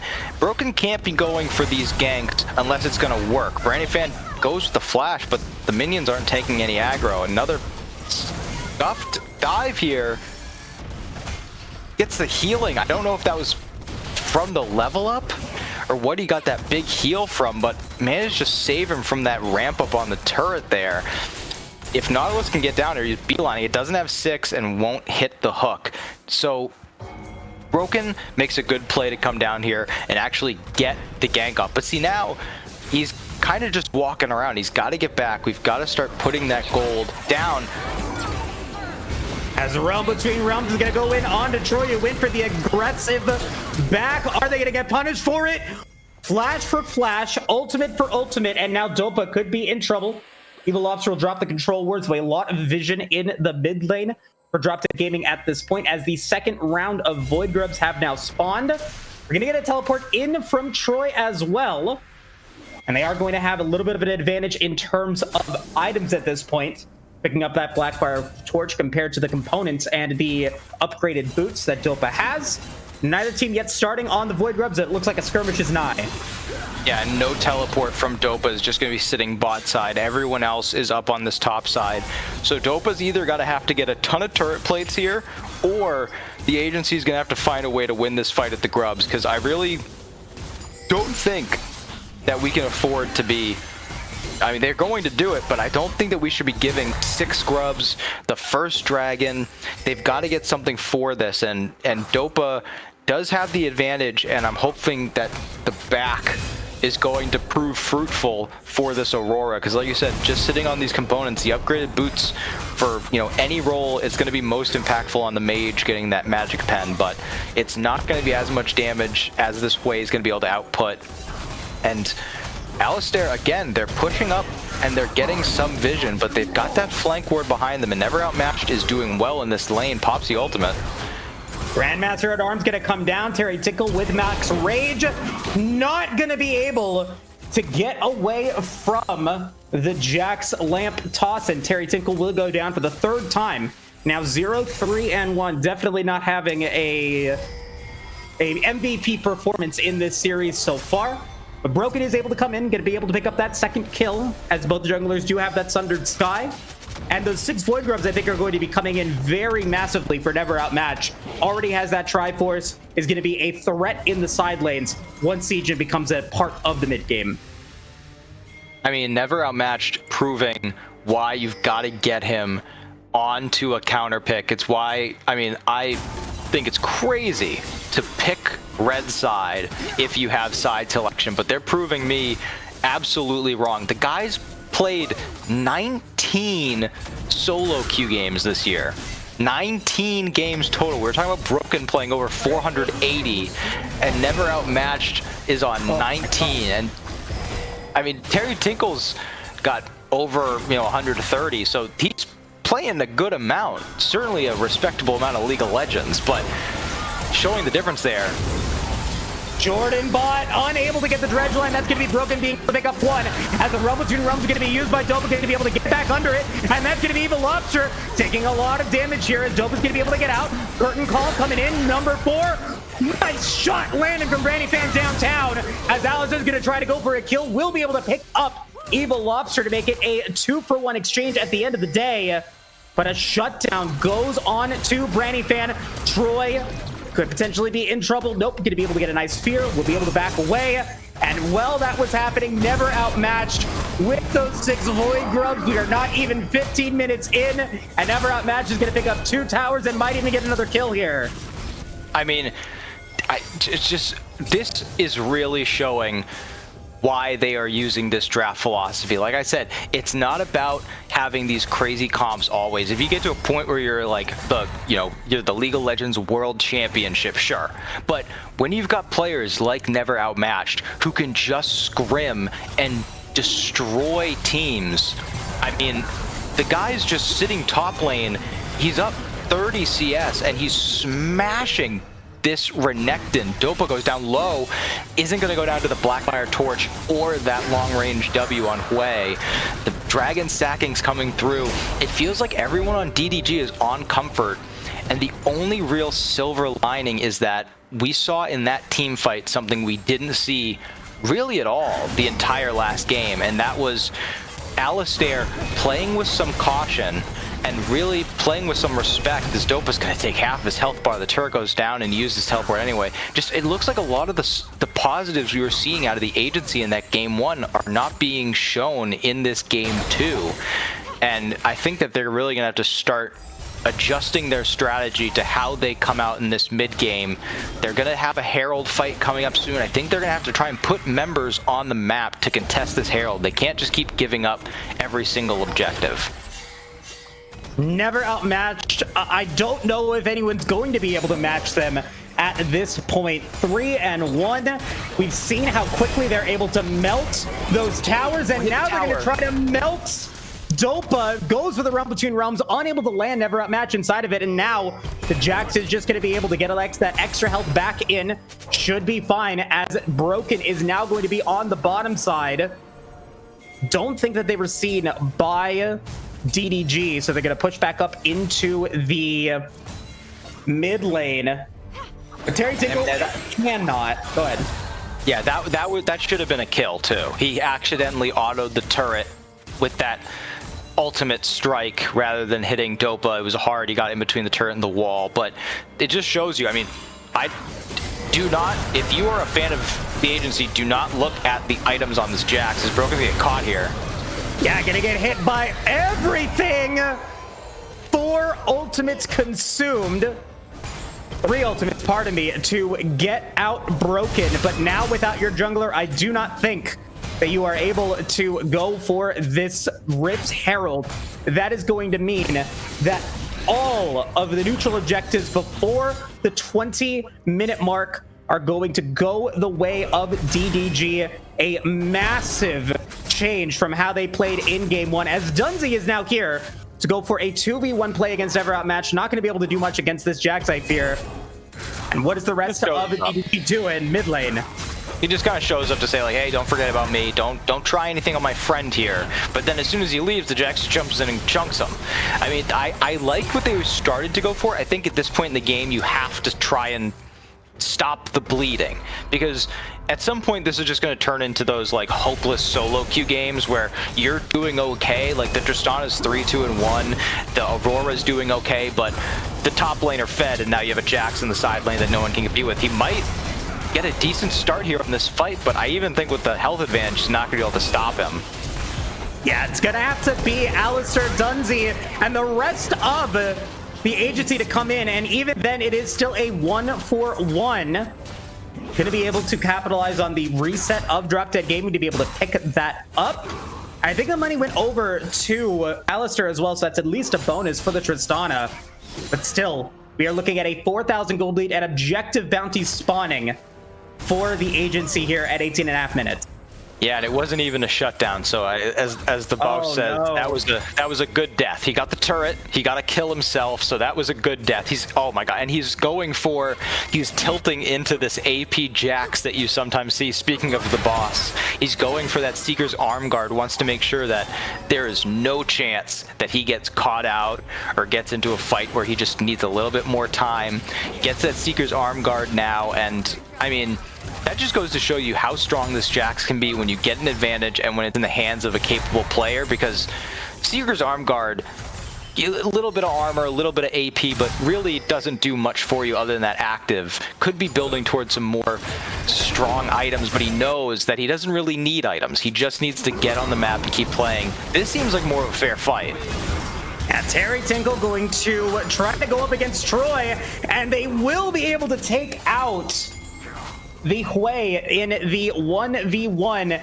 30 seconds remaining until this Infernal Dragon spawns. That is a point to me, and that means that all dragons in the AML have now been represented, as Curtain Call is going to drop. Alistair and Dunzi are going to be the target of those plays. As number 4 going to potentially take out Dunzi. Oh my god, Dunzi is now down, not even able to use that Wild Growth. And here comes Ever Outmatched, going to come in, going to be able to land the damage. Double kill. And a man, Jax, this is just looking like a untenable game for agency here. It's it's not even that much effort. I mean, Jin's just throwing this. Jin's build is disgusting. At the Serpent's Fang first item, all Jin's job is to just get rid of shields and hit your 4th shot on your ultimate. And never outmatched will do all the work. We haven't even talked about Evil Lobster, but he's been in the right place at the right time. Forced Broken's hand all early game, got that farm advantage. They're going to get this ruinous Otacon, I believe, so only going to see some more flowers, some extra XP.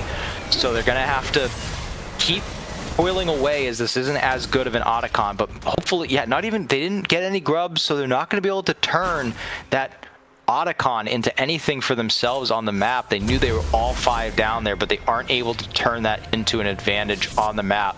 No turrets taken. I mean, really going to have to find something fast. I think you've got to try and look for something with the Aurora pick. You picked it to try and catch people off guard. They're setting up for it, so you know that's what they're thinking as well. They're overloading the side lane. They have to kill Never Outmatched right now because they're never going to have a better opportunity. You see all 4 members on that top side. They're starting to close in, but how many is he going to be able to take with them? Yeah, Never Outmatched going to start taking some damage here. As Dominus comes through, the Polymorph is going to land. Alistair is going in, and Dopa will be able to pick up that kill, and no Voracious Otacon. That means that Never Outmatched is dead for the next 40 seconds. They need to stabilize these lanes. That's really all they're going to be able to do too, and that's, you know, at this game state when you're down that much gold and that much tempo, that's a huge win. You have Never Outmatched off the map, but if they get engaged on here, it could be disastrous as they lose that advantage. TV behind. Yeah, Teleport's going to come in. They're going to have to drop the Turton Call as Troy is going to be taking a massive amount of damage.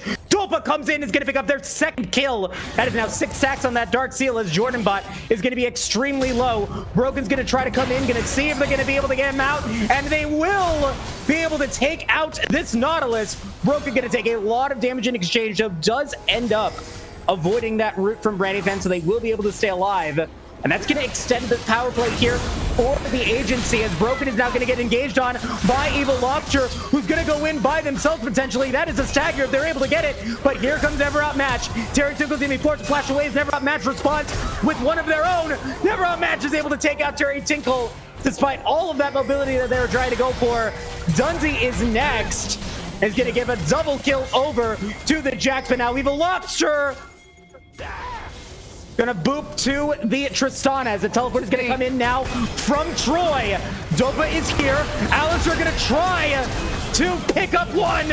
They will be able to get a double kill, but now it's Dopa up against this Jax. I don't think they come out. That is another double kill for Never Outmatched. Broken is now on the menu, and that is an ace for Droptech Gaming.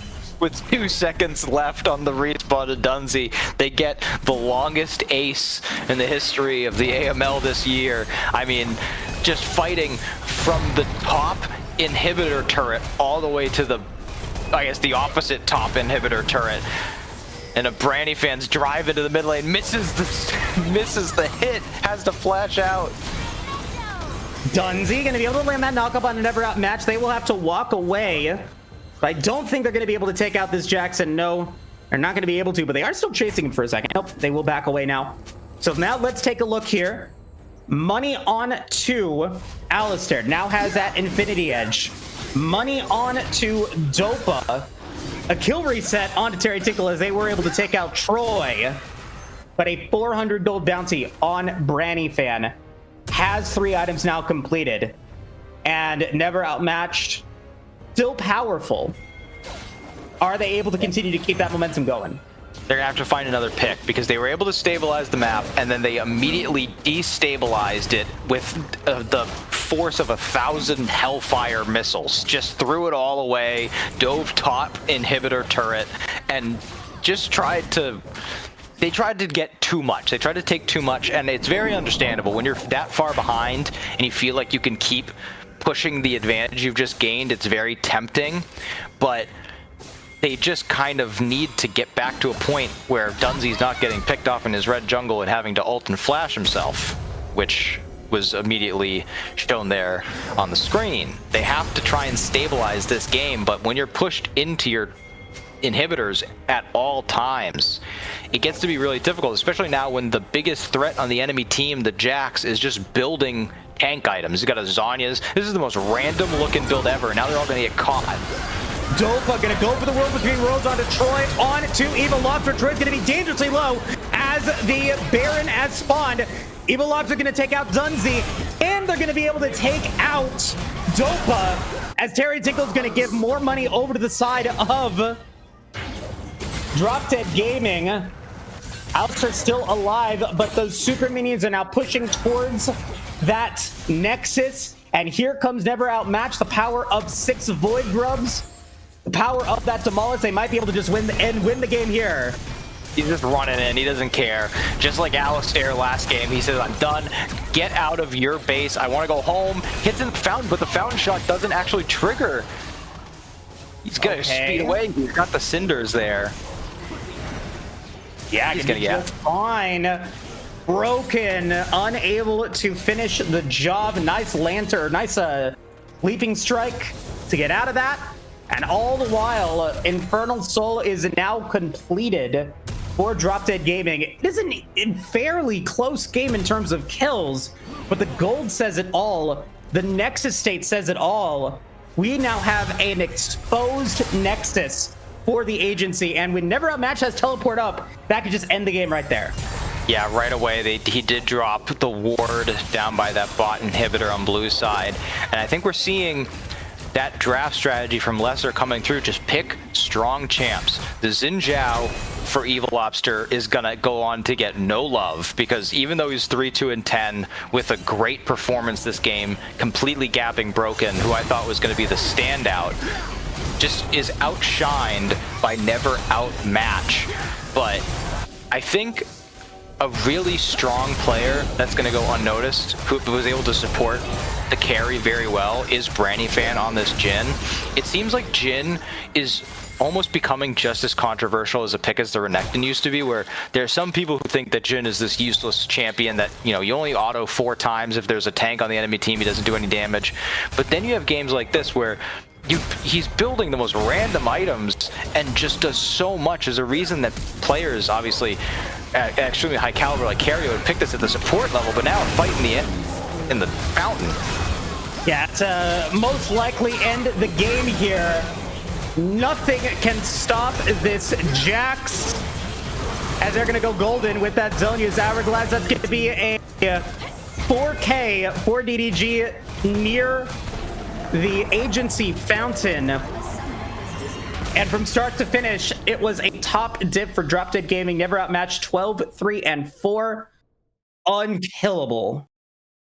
An incredible game, an incredible bounce back.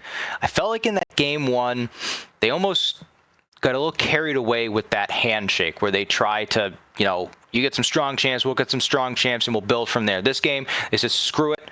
We're just going to pick what we want, what we think is strong. And in the end, you see Never Outmatched. I mean, he's got 20,000 damage more than the second most. Just an incredible game from him. And, you know, you see a really good job there when it comes to the execution as well. You know, we talked about that first game. It kind of felt like it was just thrown back and forth. But this game, very few missteps. Once they got an advantage, they pushed it. If they were falling behind, they would equalize it. And it felt like they were in control from the very beginning. I agree there. And you, I think, called it beautifully when you said that agency cannot give Drop Dead Gaming 6 Void Grubs. How quickly did Never Outmatch melt all of those towers? It was just, what could you do against that at that point? Yeah, that's a point where you're going to have to, like, it's difficult in this new meta where there are so many objectives, and it feels like if you lose even a single one, it can snowball out of control. But there are so many adaptations I've seen where I know that Broken was a little bit behind there, but even if you just, before backing, call your top laner down, run in and smite one grub on spawn. Like, that can make a huge difference. So this is a great lesson for the agency to learn going forward. As of right now, in this moment, they've dropped one game. They're still very alive in this series. They can still pull this out in game 3 of this Fearless draft. But going forward, I hope that this proves to be a big learning lesson for them about, if we have a pushing side lane, if the top laner is already ahead on a split pushing monster, we cannot afford to give up these grubs. And even if it means just sending up 4 guys to even take 1 or 2 and then just bail, that could seriously be the difference in the game. Definitely so. And we're going to have to find out what the agency is going to do in between game 2 and 3 in terms of drafting here.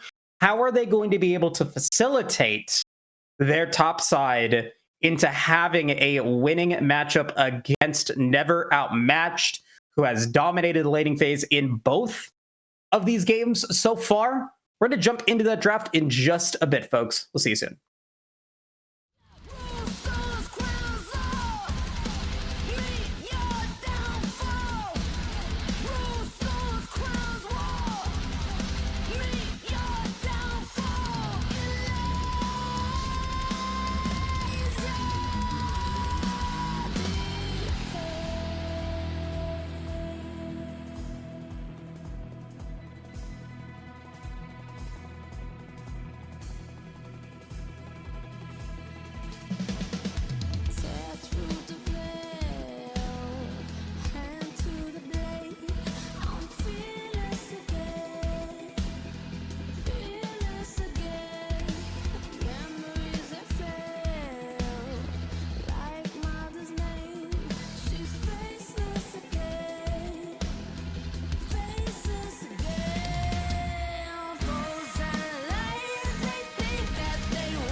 Welcome back, everybody. We are now here, start of game 3. We'll be jumping into this draft in just a bit. But before we get there, I want to discuss the agency and on this top side, the battle between Terry Tinkle and Never Outmatched. Terry Tinkle, I think, has gotten the short end of the stick in both of these games.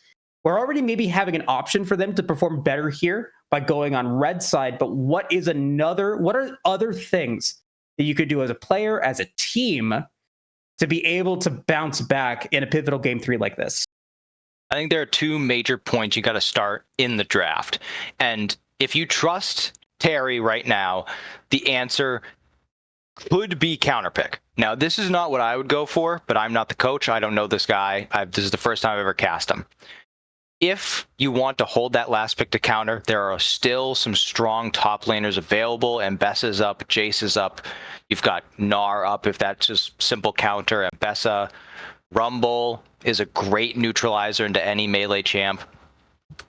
But you could also save that last pick for Dopa, who's been performing very well throughout this entire series without really taking up much in terms of gold, in terms of, need for presence. He's just kind of doing his thing, getting his team through these games. Even that last game, the Aurora wasn't great, but once everyone gets so far ahead, it's hard for her to really blow up a target once they start building defensively. I think another option is we still have a lot of power picks available in the jungle. We've seen the Nocturne banned a couple times, but Vi is available and hasn't been banned yet.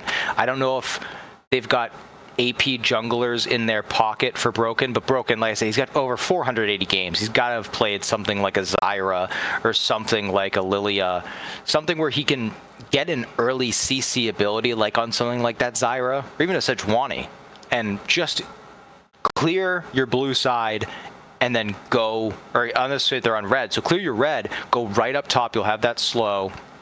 And the last thing I want to mention is something I saw in my prep. Terry Tinkle does play Maokai top still and has practiced it. So that can be a flex. And when you flex on red side, it allows you almost to get 2 counter picks, where you put this Maokai, a very strong champion, either in the jungle or in the top side. They might even be able to play at support. Dunzi is very good, as we've seen. And that allows you to pick up, depending on where you put the flex, possibly up to 3 counters if you put them in a good advantageous spot. So I think there are a lot of options here for the agency, but I think it's ultimately just going to come down to what those players and those coaches think Terry is capable of in this game 3. Okay, fair enough. Does look like some of the members needed just a couple more minutes in order to prepare here for this game 3, and I think a very important game 3 as well. The winner of this one, not going to be uncontested in the division, but for agency, who is looking to continue to have their undefeated match streak going in 4-0 into the later end of the season is a great confidence booster, and it gives you those opportunities to be able to go for some fun plays later on in the regular season, maybe try out those new things. But if we could actually take a look at the draft really quick, I want to have the 20 champions that are unavailable here for this third match. You're talking about the overseas matches that we've seen here, Jack. Looking at the 20 champions that are available, if everyone play every champion, what are some of the champions that you're looking for to play? Yeah, so like I said, Vi right now is one of the highest presence champions in the game, and as far as I remember, hasn't been banned in either of these games. They've been opting for some of those more Jarvans, those Xin Zhaos, something with a little bit more skill expression and certainly a little bit more carry potential. But Vi is still up. I know we saw this last week, and I know you preface this with assume everyone can play everything, but we saw how powerful that Callista was last week in Arbiter's hands. If this Callista can get rolling, we saw Alistair really show up in that first game. And if he gets his hands on something that can carry as hard as Alistair, or excuse me, as good as Callista, they pair it with a good engaged support, which there are still a lot of, up the Rels, the Leonas. We could really see the agency kind of shift back to their strategy in that first game where, yeah, they put Terry on the smolder, they tried some stuff out, they tried to get a sneaky counter pick, but if they can just make sure that Alistair gets on something he can carry, they might be able to negate all of this conversation we've had and just say, Terry's going to do whatever Terry does. Let him just flounder up there, and how about we just make sure we don't give up a champ as strong as Jax? Maybe all that, I gave like 4 options, and maybe they just say, screw it. We're just going to ban every good top laner and let him figure out how to carry on like Gnar or something. And hopefully he turns into Kana and gets a massive shove. But I think right now, the only other big champ that I think we haven't seen, and this is, I'm going to hop to the other side, the Victor hasn't been played yet. And I feel like seeing Aurelion Sol and Hui, Victor is something that's very, like, I feel like Troy would love Victor. I feel like he plays this champ a lot. I feel like he's this kind of control mage that can really do some damage. And as we see the draft beginning, some similar bans coming through. The Varus, Corki, Viego, they don't want it. They're taking off that Nocturne. They know that Evil Lobster doesn't want to play it. They don't want to first pick it for him, but they don't want Broken to get it either. I said that Aphelios, it's a huge pick for Alistair, but they're going to first pick this Caitlyn, and I think that that's brilliant in terms of what has been DDG's win comp, is never outmatch side laning and Brandyfan just having something that he can stay safe and deal damage. And Caitlyn is that 100%. I think Caitlyn is so strong, especially in these Fearless 3 games where, you know, a lot's getting banned, a lot's already been taken out. No Tristana, Jinx, Jhin, Ashe, all the safe options are kind of out. But Caitlyn's still available, and now we're seeing the agency lean into their strengths. Let's give Dopa a playmaker, let's get Broken on a playmaker, and let's let them get out on the map and wreak havoc. And let's see what DDG decides to go for here. My early prediction, it's either going to be that Azir or that Ascendant, something that they've played so far in the AML, but they could go for something that could maybe have a little bit more bite against a Ahri early on in this contest, and Silas is going to end up being that choice. And you've got 2 great ultimates already with the Vial, with the Azir ultimate, or with the Ahri ultimate. That Ahri ultimate is going to be able to do massive damage, especially as you start to get that momentum going. But now let's see what AGC is going to be picking up here in this R3 position. If we wanted to match, go ahead. I think he's got to pick Ezreal. The Rel pick is good for this engage comp, but if Silas is picked and he can throw on the Ariel or the Ariel, throw on the Vial, there are not a lot of mobile AD carries left. So if Alistair can't get his hands on a carry that he can do a lot of damage with, but also get some, you know, safety, they're gonna have to pick a support here that, or not a support, I got Rel. So there's not a ton of peel options. They're going to have to try and win through this mid-jungle combo. Based on what I'm seeing, the Poppy ban I love, because you've got R, you've got Rel. The Alistar ban is also great. I like to see DDG respecting this Riven, because they want to win through topside, and if you give Terry something he plays a lot in that Riven, he's going to be able to neutralize. I know Riven mains, they know every counter matchup like the back of their hand. They know everything about every aspect of the kit. So I want to see if DDG commit to this kind of like long range comp here and try and get this Caitlyn Lux combo. I really like the Kai'Sa. I think that it provides so much carry potential, and it provides so much in terms of mobility. And the reason I'm smiling and you're laughing is because before, when we were in the break, I said they've got to get him on Mbessa, and there is the Mbessa locked in last. I mean, this is a champion that can just roll through your team with the dashes, the slows, the shielding, and the final execution. If Kai'Sa's not in a position to use that instinct, I mean, bam, picks you out. I think the Garen is a good counter pick, but what has Terry really shown in the last 2 games that says with this counter pick, he's going to be able to turn the matchup? I want to see what he does with this Garen. Yeah, and the gloves are, I don't want to say the gloves are off, but the gloves are obviously the wrong metaphor for this, but you've made your bed, and you know the agency's going to have to lay in it here, because the impact of going for that R5, yeah, like you said, does mean that you're going to get that Garen. You are going to be able to get that front line, and even if you end up falling a little bit behind early on, you still are going to be able to be impactful if that silence lands onto the Silas. For example, if you are able to get a good judgment out onto one of the carries, it could very easily change the way that the game completes. So I like this pick. And to talk about the drafting from both of these teams and to really highlight DDG again, throughout the entirety of this series, we have seen every single champion that Alistair has played in the AML so far either picked or unavailable throughout the entirety of this match. This is going to be the first time that they're going to be playing this Kai'Sa in this season here of the AML. So putting Agency, definitely putting their feet to the fire.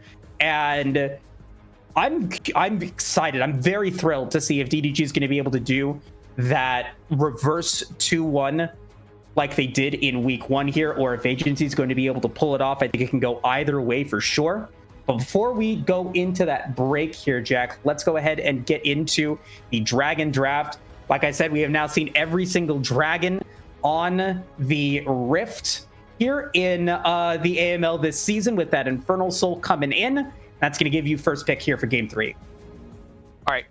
I'm going to go with the Dragon I think will be the best for both these teams. It's still the best soul in the game. I'm going to go Cloud. Very good. I agree with you there. And I feel like I have to split it up because it's going to be happening, but I'm going to give you a Hex Tech if you want it. I'm going to go with Chemtech Soul, and I'm going to go with the most seen Dragon in the AML so far. It's going to be that Ocean Soul. All right. I'm going to lock in. I'm going to take my Hex Tech because I think it would also be very, very good for both these teams, especially the flank angles you like to see. And then I think I'm going to go with Mountain. With Mountain, we saw that in Game 1, so that's going to leave me with Infernal. Folks, Dragon Draft is now set. The draft for both of these games is now set. We've been talking about the implications for this division and for the entirety of the AML all season long, and it's going to be a very fun end to this week of Aegis Marauders League for sure, but it is definitely not all of the content that Aegis Esports provides here on this channel and in their Discord. If you have not joined the Discord, please make sure you do so now and subscribe to the Twitch channel so you can stay up to date on all of the content that they provide, not just at the Master Grandmaster level, but we've got the Aegis Protectors League, we've got the Aegis Challengers League, and the Aegis Defenders League for your Platinum, Diamond, and Uncapped needs. Going to be very fun indeed, and we'll be right back to conclude this series in just a bit.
Welcome back, everybody. We are now here for the finale of this series in the AML. We've got Drop Dead Gaming on blue side. Never Outmatch looking to have another stellar performance here in this series against Terry Tinkle, who is going to be playing against that Garen.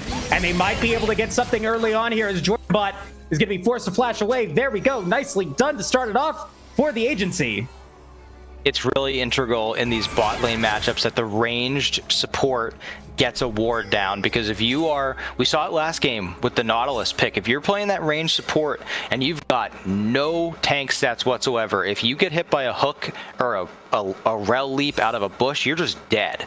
So not getting that ward down, I think that he should probably want to just rush back. He's got the sweeper and Brandy Fan used that ward, so they're not going to be able to get down there for right now. There's a couple things I want to point out as we start this game. They decide, out of all the options we talked about, the strategy from the agency was, let's get a counter pick for Terry. We know how he's performed the last 2 games, but if we can get him on something that he feels he can get through the laning phase on, then maybe we can just let the rest of our team carry the way we are meant to. And they also have decided to go with something that is a full engage comp.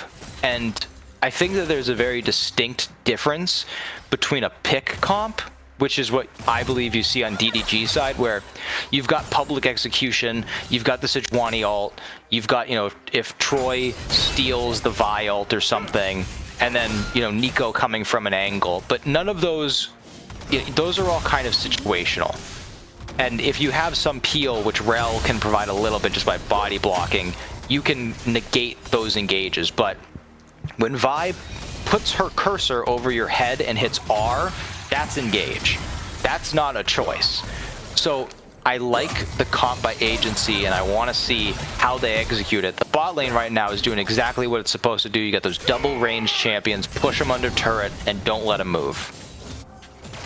And that root landing from Jordan Bot going to be able to get the Q damage into Alistair, but now we're going to get the play onto Troy. First blood onto Dopa as Terry Tinkle is going to try to go up against Never Outmatched.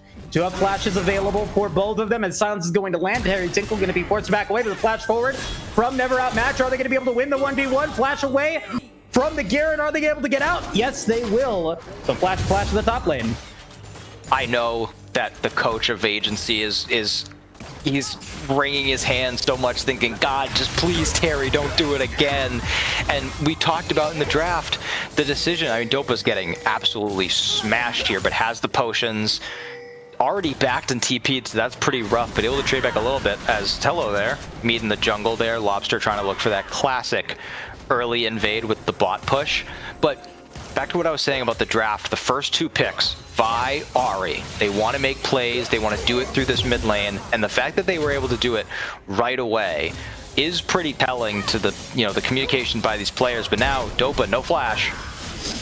Dopa going to go down. Troy will take 1 turret shot, but that lane is pushed forward, so I think that they'll be able to get whatever they want there, maybe push it forward a little bit more. Nope, they will back away, and Broken will be able to pick up that minion wave coming in.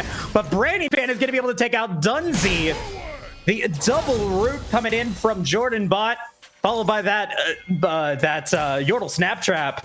Going to come in clutch. I love Caitlyn. I love this pick, especially into the low range Kai'Sa. You pair it with a range support. I was mentioning the Lux possibility, but I think Nico provides you with a ton as well, and I think that this is something that Jordan Bot's very comfortable on. And you see the damage potential. It's only level 4, no items, and if you can land enough CC for Caitlyn to secure those traps, get off a natural headshot as well, she can do so much damage, even to the Rel that has so much tank built into the kit and shielding. This is how they're going to have to accelerate. There isn't a whole lot of scaling on the side of DDG unless Caitlyn and Mbessa get a lot of gold put into their kits. So I like, unless somehow Kate's able to turn that, I really like that recall stop. It's going to prevent as long as possible items being put onto this Caitlyn and the push being stopped. Although, Branny Fan might just say screw it and shoot them both down. As the top lane fight is a little unmatched, but Jordan Butt's there covering. Yeah, and Broken has been here for a while. It was very interesting to see they did not go for their camps, which meant that Evil Lobster was able to get their Gromp and Wolves, and the Krugs and the Raptors are available for Broken. And now we're going to get the invasion from Evil Lobster. It's going to be a skirmish there in the top lane, as Evil Lobster going to be able to get a little bit of damage. Jordan Butt is there as well, so that is going to be a 2v3 exchange. And Evil Lobster might be able to extend their CS lead if they try to go for that Krug. No, they're just going to delay it for now, and they're going to continue to keep Broken up here and get very little out of that. Someone's gonna teach Evil Lobster about boundaries as the flash comes in from Branny Fan. Evil Lobster takes what he wants. He goes into the enemy jungle. He says, Broken, I don't care how much of your life you've spent playing solo queue. I'm gonna walk into your jungle. I'm going to take all of your camps. I don't care if Garen comes. I've got a Nico by my side. Really impressive stuff by Evil Lobster. I remember very early on in my time here at Aegis asking Lesser about Evil Lobster because he seems to just play a lot of Viego games in solo queue. As the dive looking to come in here. Oh no. Perfect. Dungeon's gonna be able to get the kill. I would have liked to have had the gold go on to Dopa or Alistair, but still going to stop Branny Fan from being able to get some gold for the time being. And while that was happening, Evil Lobster was able to pick up the first 3 Void Grubs of this contest. Hextech Drake is now ready to go and be picked up by either team, but it doesn't look like the agency is prepared to go for it at this moment. Evil Lobster going to be seeing that the Vi is going up against the Scuttle Crab, will smite it away, and that should mean the Dragon goes to DDG. Yep, no smite now. Obviously doesn't know if he's got another charge sitting there, but it doesn't look like they're going to look to find out. Don't really have the members in position. Kaisa coming out of base, Rel coming out of base. I think the bot lane should go mid right now, and they should open mid and try and get the push and force the push so that once these grubs come up, I know it's in a little while, but like we said in the first game, they cannot afford to give over those grubs. Silas is a great side laner. Mbessa is a great side laner. With the Sejuani hovering, the threat to kill is so strong with the melee champs. Even Caitlyn, with her extreme range, is capable of getting in a side lane and pushing out many waves. So I want to see how the macro is on this agency team. They're undefeated in series. They're one of the leading teams as the minion play does catch him out. Dunsey doesn't block. It's so close though. Broken's still hovering down here, but I mean that could have been absolutely atrocious. As we're seeing some more just kind of recognition here that there isn't a ton of scaling on either side unless we see an on-hit build come out of this Kaisa. So they really are trying to push these advantages early, push the time where they have double range, push the time where they have Broken on their side of the map. But pretty soon, we're going to see some long-term fights break out as Branny Fan just backs. Jordan Bot now going to be in trouble. That's going to be the ultimate from the Vi into that Vault Breaker, into the kill. As the Feat of Warfare comes in, as Jordan Bot, I guess, is that. And that could be a nice kill here for the side of the agency, going to, again, mean that agency has some opportunity to go around the map. Terry Tinkle teleported onto the top side, is going to be able to get some tower damage. Alistair's going to be able to get a turret plate down to the bottom lane. And we'll see if the side of the agency is able to go for that clean reset. Dunsey, maybe in trouble here. Gotta get back under tower, and we'll be able to do so. Yeah, I mean, this really is... I said it earlier that sometimes Game 3 fearless drafts can be odd, but sometimes the games can be just as odd. They're looking for the dive, but they know he's there. It doesn't really matter that they know he's there, because Dunsey's not on the horse. They've got the wave pushed in now.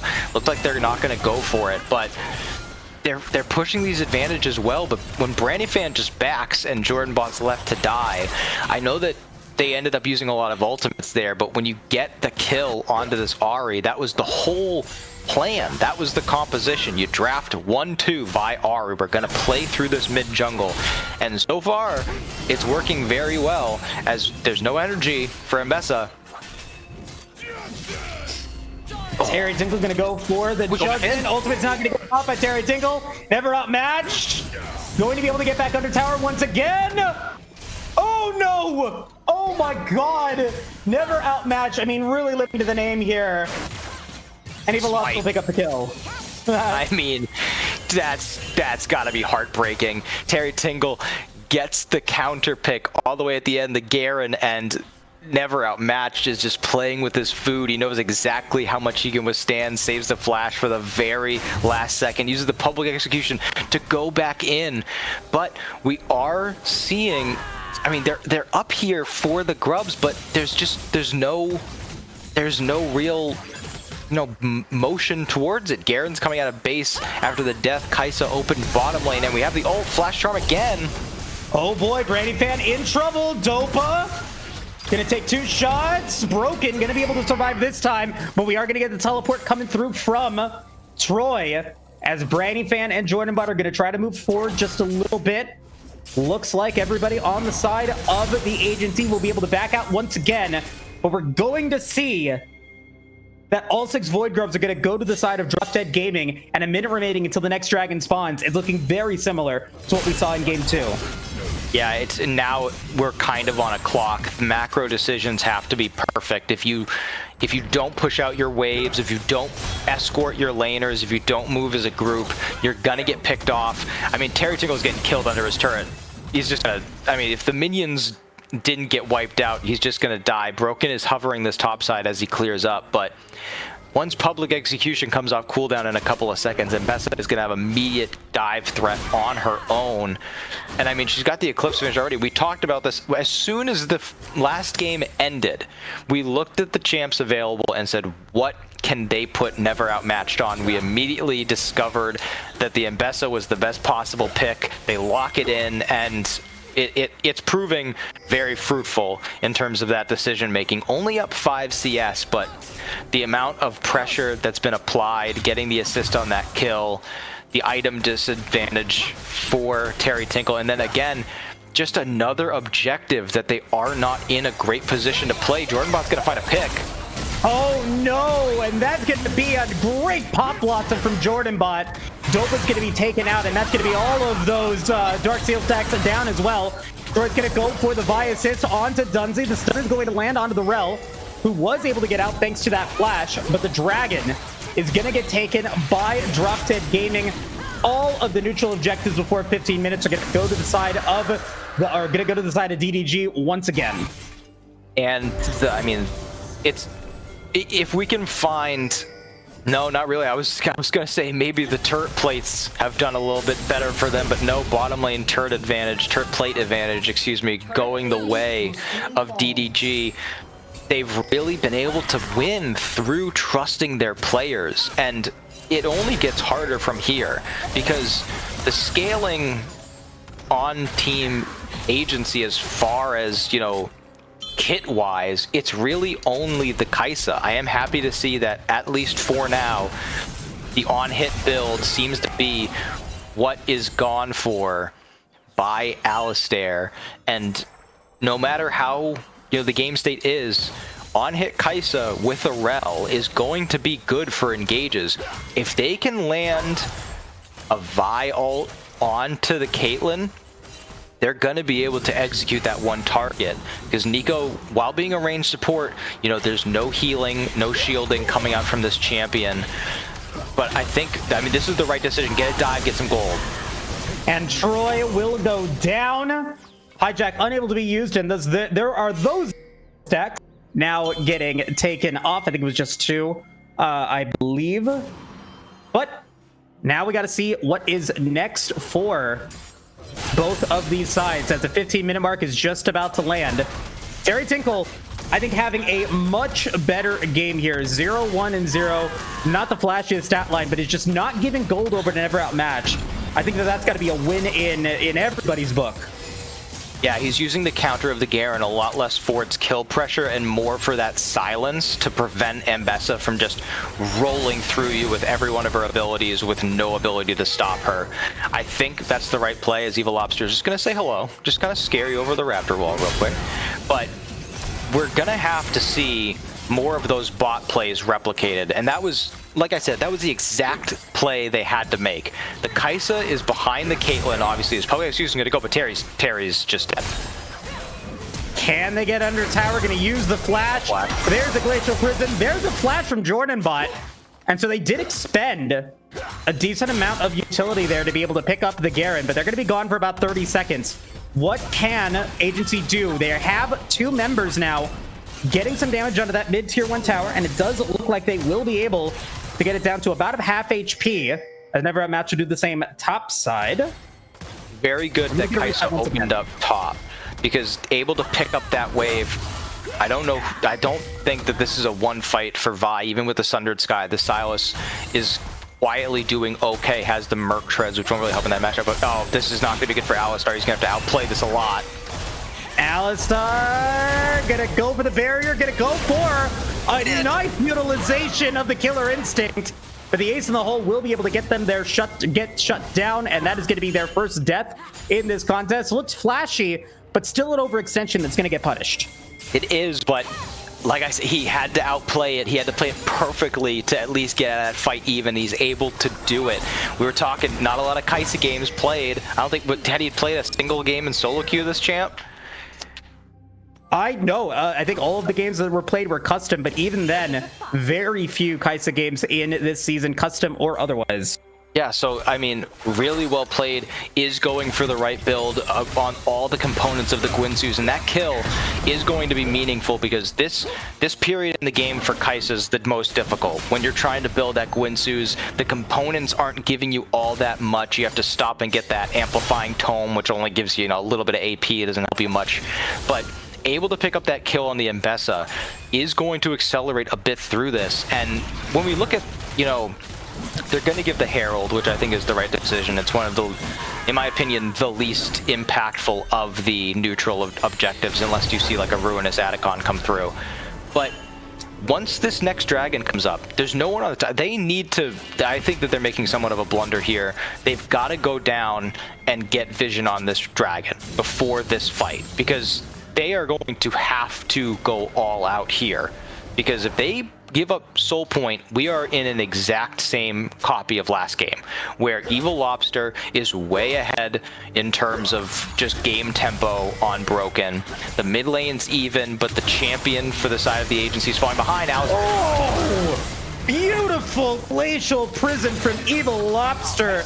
Alistar now down for 35 seconds, and that all but confirms that Soul Point is going to go to the way of Drop Dead Gaming.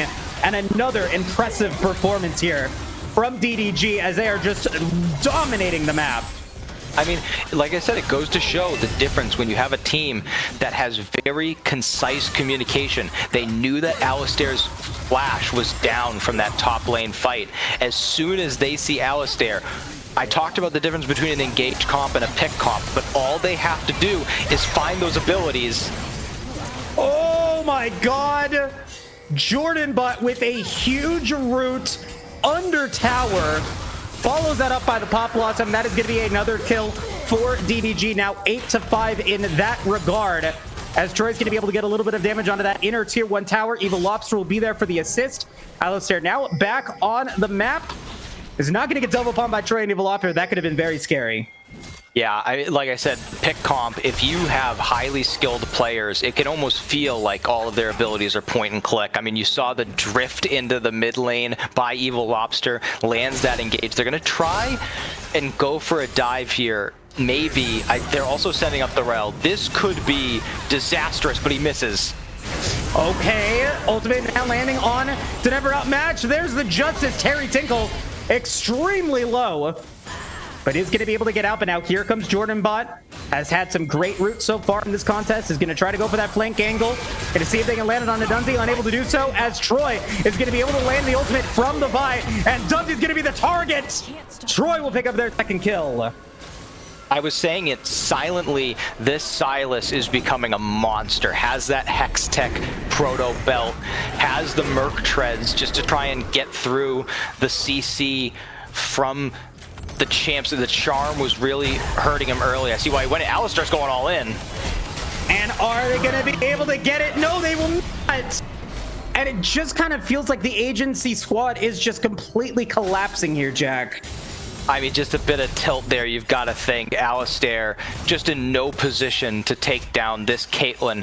Has barrier up, has 2 completed items, and you know, that's not even considering where the headshots was. Another flash charm. Dopa is doing his best.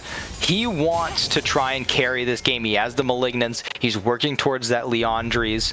They don't have much to get, but if they can get that Ruinous Atacon, they have 4 members on the top side. This won't be just the Atacon, but they'll be getting some objective bounty gold, and they'll be getting somewhat of a buff off the map. But I think if they do nothing here, it's a terrible play. But if they maybe clear up vision and try and hide on a sneaky bush or just take it, this could end up being pretty impactful from the squad, because they have to do something. The objective bounty on the top turret's good, but that can't be all you get from that play. We'll see if they are able to get anything else here. Otacon not even an option right now for the agency, and that's gonna be a dive on Alistar. That was such long range, but never outmatched. But Alistar gonna be 1 HP, might be as Terry Tinkle's gonna go for the teleport in. 3-man Pop Blossom, but it's not going to mean any deaths quite yet. Troy's gonna come in, going to be able to pick up Dimsy. Evil Lobster extremely low. That's gonna be a shutdown from Dopa. But now here comes Troy with the Ari ultimate to get a double kill. Oh my god, Broken and Terry Tinkle are extremely low. Troy's gonna go in. Broken's gonna be low. Triple kill for Troy. And it is going to be Alistair and Terry Tinkle surviving in what was a 4v3 in favor of agency. They found the perfect pick. It was a power play for them on the fight. No Troy had to teleport in. They were able to try and just delay as far as they could. Alistair gets out of the incredible public execution by the Ambessa. But in the end, it ends up being the silent monster in Troy coming in on the Silas, just tearing through the team. Once he picks up that Ari ultimate with the hijack, it's so difficult to stop the Silas. That's why it's such a common pick into the Ari. And it didn't last very long, because I think Dopa was able to find an angle, but as soon as Brandyfan got in that fight, he was absolutely melting the members with that Yuntal's Wild Arrow, with the Infinity Edge. So much damage coming out of this Caitlyn. And if a fight starts like that, where maybe Vi uses her ultimate on a champion that's less advantageous, maybe Dopa uses that charm. If Brandyfan can get in an aggressive position and walk up with the Caitlyn, he's going to be able to do so much damage. We have Dragon in 30 seconds. It is absolutely imperative the agency get onto this point and not give up a pick before the fight starts. Looks like they want to engage, but this could be a mistake. See if they are able to get it. River Control going to be very contested here, as Never Outmatched is going to go in. They're going to be able to land the knockup on a Terry Tinkle, and now the fight is going to be an all-out bloodbath. Never Outmatched goes down, but doesn't be able to get one. Drunk going to be able to get a second one. The damage from Drop Dead Gaming, never contested. A triple kill for Brandyfan and the Infernal Soul for Drop Dead Gaming. I mean, they have the 3 members. Nico's low and tanking right now, but has the clone. They got Brandyfan over there now. That's where your damage is going to be. They needed to look for more of a setup. They can't just front to back engage. You can't get back to the Caitlyn. You can't get to... I mean, Jordan, you don't even have to get to. He runs right through the middle, gets an incredible Pop Blossom. They have to start getting better focus in these fights, because if they don't take down Brandyfan, I understand how big of a menace the Silas is, but Ambessa is not as far ahead as I feel like you would have thought from the early game. Certainly still in a very strong position. The champ is strong and Never Outmatched clearly in the last game of this game has displayed his carry potential. But they have to get the Caitlyn. There's no way you're going to win a fight with Caitlyn just shredding through your team after a Pop Blossom goes off. Not even needing to rely on those well-placed traps.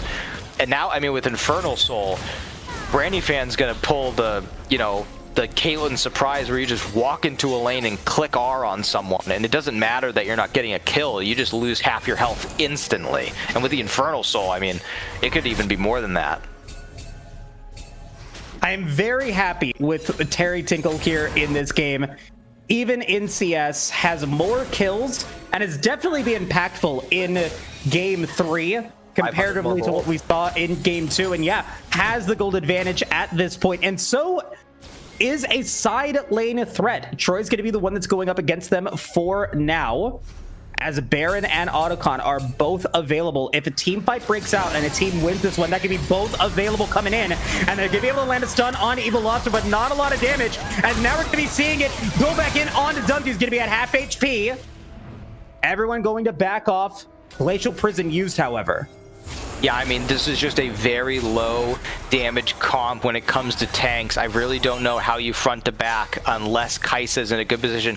Kai'Sa is at her spike. She has all 3 upgrades. The only real item that's going to come through that's going to make an impact here, as we do have the pause coming through. Brandy Fan had mentioned before, or the coach had mentioned, excuse me, some internet issues there, so hopefully this can be quickly resolved.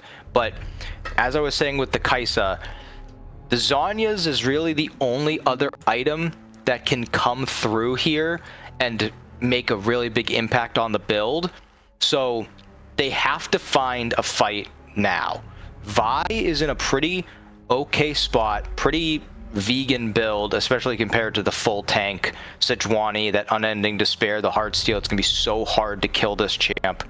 They have to try and execute what their comp is good at. But I mean, DDG is doing everything in their power to stop that. There hasn't been a single moment this game where at least, you know, 2 or 3 members have not been grouped together.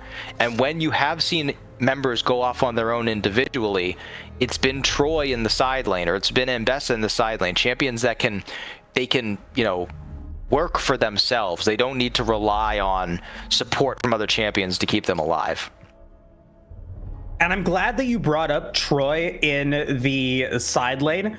I feel like they've been a silent or not a silent sleeper, but a sleeper, someone that's not necessarily acknowledged from me on the caster desk right now, but they are a considerable threat. With 3 completed items and a fully stacked Dark Seal, they can find a big ultimate if they get that Spirit Rush. Even if they go for, say, a Kai'Sa ult or Garen ult, you can end up having Troy get into that backline relatively quickly, and now the damage dealers for the agency are now dead.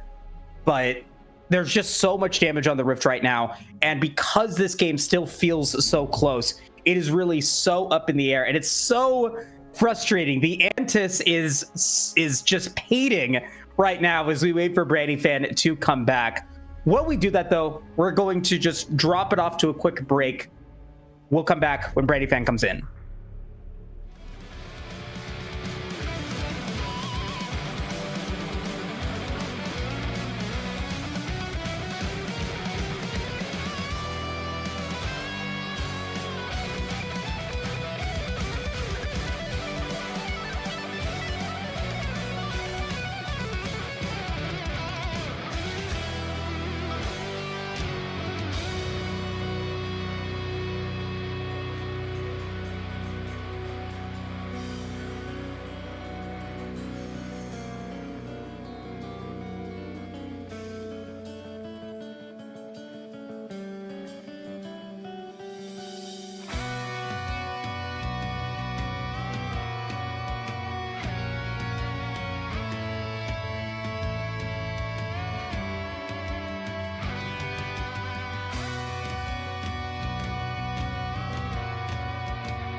little bit of in-game pause here as we get back into it.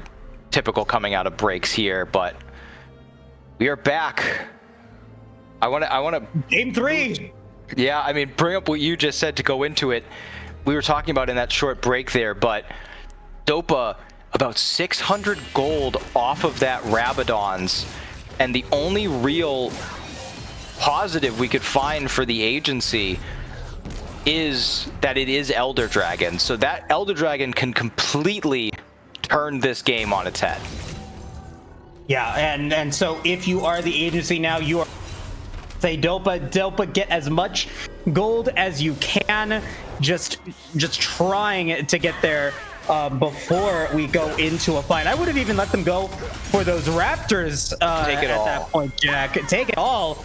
But we're not going to be seeing that happening, and it doesn't look like at this moment the agency is going to let Dopa go for that huge Rabadon's death cap at this time. Still going to have a little bit ways to go before it happens. They do have that teleport up, are on their own. Can they get it? Can they find Branding Fan? Can they find Never Outmatched? But that's actually Jordan Bot. No, they will get out. Dopa, get back to getting that gold, please. I mean, but that's what this comp is made to do. They saw members caught out, they have numbers, and they're going to go for it again, but they don't have the best member to get. Okay, Evil Lobster going to be the one that's going to be contested here. No ultimate at the moment. Wallbreaker going to get charged once again, and Terry Dickle's going to try to come through in on to the Sejuani, but Jordan Bot is going to go golden. They're going to try to engage on this 3v5. Teleport's going to come in from Troy, but is it going to be here quickly enough? Jordan Bot goes down. Teleport's going to come in from Troy as Terry Dickle gets a judgment on an Never Outmatched. Troy now going to go for the Killer Instinct, trying to get anything as Broken will go down, as Brandy Fan's going to be able to pick up 2. Ace in the hole is going to put Dopa extremely low, and they survive just long enough for Troy to come in and finish the job. A 3 for 2 at the moment in favor of DDG.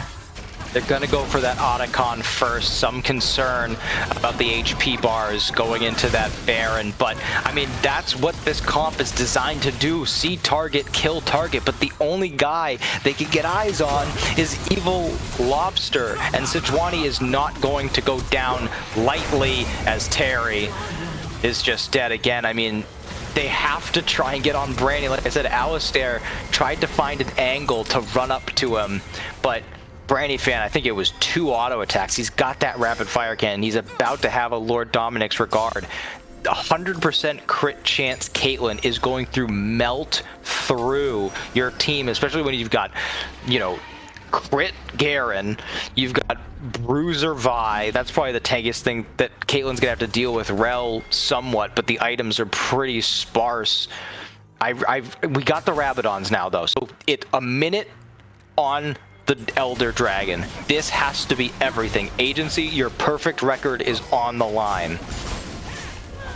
They are going to be able to have those immediate revives on the side of DDG. They're not quite going for Baron as of yet. The big purchase out of that win with Brainy Fan picking up those kills, they do end up getting their 4th items. That is now Lord Dominic's Rapid Fire Cannon and Infinity Edge. That big 3 combo coming in to be massive here. And now we're going to see if they are able to contest this Elder Drake. It will not go down quickly at the moment for DDG, as we're going to be seeing that both teams are relatively split. River Control going to be contested as Evil Lobster going to go right back into the mid lane. Let's see how this fight breaks out. Troy going to be in on the sidelines. Everyone is separated on the side of Agency as Dunzy is going to go all by themselves. Going to try to go for the Maggot Storm. Going to get everyone together. Pop off them onto so many members. But it is going to be the kill on the Brandy Fan. Dornabot's going to be able to pick up 1, but it's going to be a huge win for the side of Drop Dead Gaming. An amazing Pop Blossom from Jordan Bot, and Troy with a triple kill, and the ace for Drop Dead Gaming. It's just maybe too late. They finally find it. The Miracle Engage, the 4-item Caitlyn. She's practically full build. They land the Charm. They land the Vialt. They get it down. Dopa gets every piece of damage he can, but it's just too late. Troy is just as big with 25 stacks. Sejuani is unkillable. Jordan Bot, damn your E-sub status. He should be a starter somewhere, and Never Outmatched proves his name right. Wow. What a series. And I just, that last team fight, I don't know what agency was thinking or if they really had their lineup ready to go for those engagements. It just felt like everyone was trying to do their own thing. And yes, like you said, you were able to take out Branny Fan there, which was a good start. But Troy is then able to come in and mop up shop, finish the job here. I can't compliment Jordan Butt enough with these Nico Pop Blossoms. They had multiple 3+ hits on their ultimate, and it just was a beautiful thing to watch in terms of coordination from Drop Dead Gaming as they take this series and give the agency their first series loss here in the AML this split. Yeah, I mean, we talked, I remember talking all the way back at the draw show about how strong this group was. And coming into this week, the talk on the agency was, well, they haven't really faced that tough a team yet. And, it's not like they were completely outmatched. They picked up a game. That first game won a great draft. But even in this game, great draft by them. Garen was able to hold his own, look the best he has all series. Vi Ari was getting early kills. Kaisa builds well, starts, getting through the game, scaling well. Rel is just a great pick all around. But you put Branny Fan on something where he's comfortable, can sit back and carry. The Mbessa pick, most damage in the game, even doesn't have the best stat line, but Give never outmatched a champ where he can bulldoze through that laning phase. And I think maybe, and this is why I love this game, I love League, because the tiny decisions, they decide to go red side to get the counter pick, but now Mbessa has the constant push and makes it even easier to get those 6 Void Grubs. So, like we said, top to bottom, can't be complimentary enough of this entire squad and the way they played, the way they drafted, just start to finish, incredible by DDG. And for the agency on the other side of that, Alistair, I think, was consistent. Dopa, very consistent throughout this entire series, was able to pick up CS, was competitive in gold for most of all 3 matches. And so I look at the carries here of agency and I see such great potential from this squad. But the thing that I noticed, the difference between game 1 and game 2 and game 3, was it felt like that confidence that we saw out of game 1 just wasn't there in the second 2 games, where I think that they maybe had opportunities to go for things, go for aggressive plays, and just weren't able to pull it off. And then obviously in game 3, I think you just need to be a little bit more patient, wait for some items to come in, and that fight might have been much more in your favor. Yeah, you see when they finally do pull the trigger, and like I said, if you remove items or change it to a hypothetical even game state, that is the perfect engage. You eliminate Branny Fan without him being able to do any damage, but Silas comes in and just runs through your team. You can't kill the Sejuani, and she's stunning everyone, and Bessa's just spinning around and dealing so much damage. And another massive pop blossom by the Nico as you finally get the kill onto Branny Fan. It's good execution, but like you said, they could have done it when they weren't in that group. That's how this comp operates. You have Vi, you see target, you kill target, and you should be going all across the map. And I think I want to give some fair, I've gave a lot of praise to Dunzi, and I talked about his kill participation, and even in this series, a lot of these plays don't go down when Dunzi's not there. But it felt like in almost every single situation, and it's not, I shouldn't put it entirely on Dunzi or any member of the team, but they went into so many plays blind. It felt like they were face checking everything. Yeah, 0, 8, and 20 on the Braum, then 1, 6, and 6 on the Lulu, followed up by the 1, 5, and 10 performance on the Rel. Definitely felt like they were the ones that were saying, hey, let's go for these plays. And then maybe that miscommunication that we were talking about that was highlighted at the end of game 3. But nonetheless, still a very solid stat line in terms of match and game wins for the agency. They should still be fine to be able to get through the regular season and into the qualifiers. With Drop Dead Gaming now moving up to 4-1.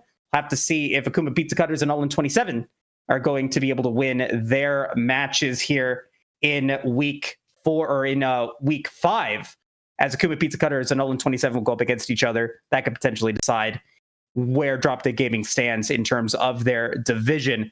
But with that being said, thank you guys all so much for watching this incredible series. Once again, very fun to watch. Shout out to Jack, and shout out to our producer coming in for this this series. Multitudes, sorry, pardon me. Thank you to Multitudes for stepping in for Caddy today. Really appreciate you stopping by and providing some great production, some great camera work here for this series. We'll be back again next week for AML Week 5, as I stated. Shout out to Zen Market. 1,000 yen off of your first international shipping fee with promo code Aegis when you sign up with them. Great store to purchase those high-quality Japanese goods. And just like that, another week in the books. Again, thank you so much for watching. On behalf of everybody here at Aegis, see you guys next week. Take care.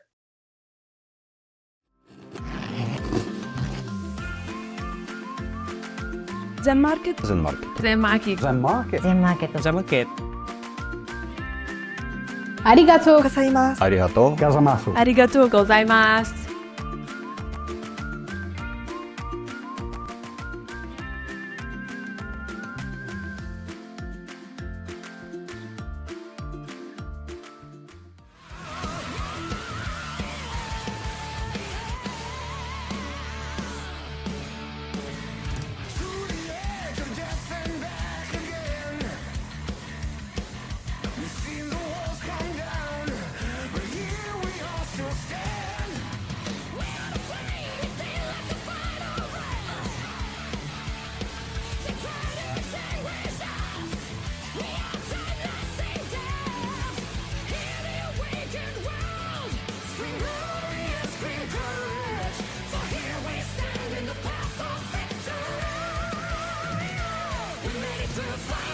To redemption on the other side.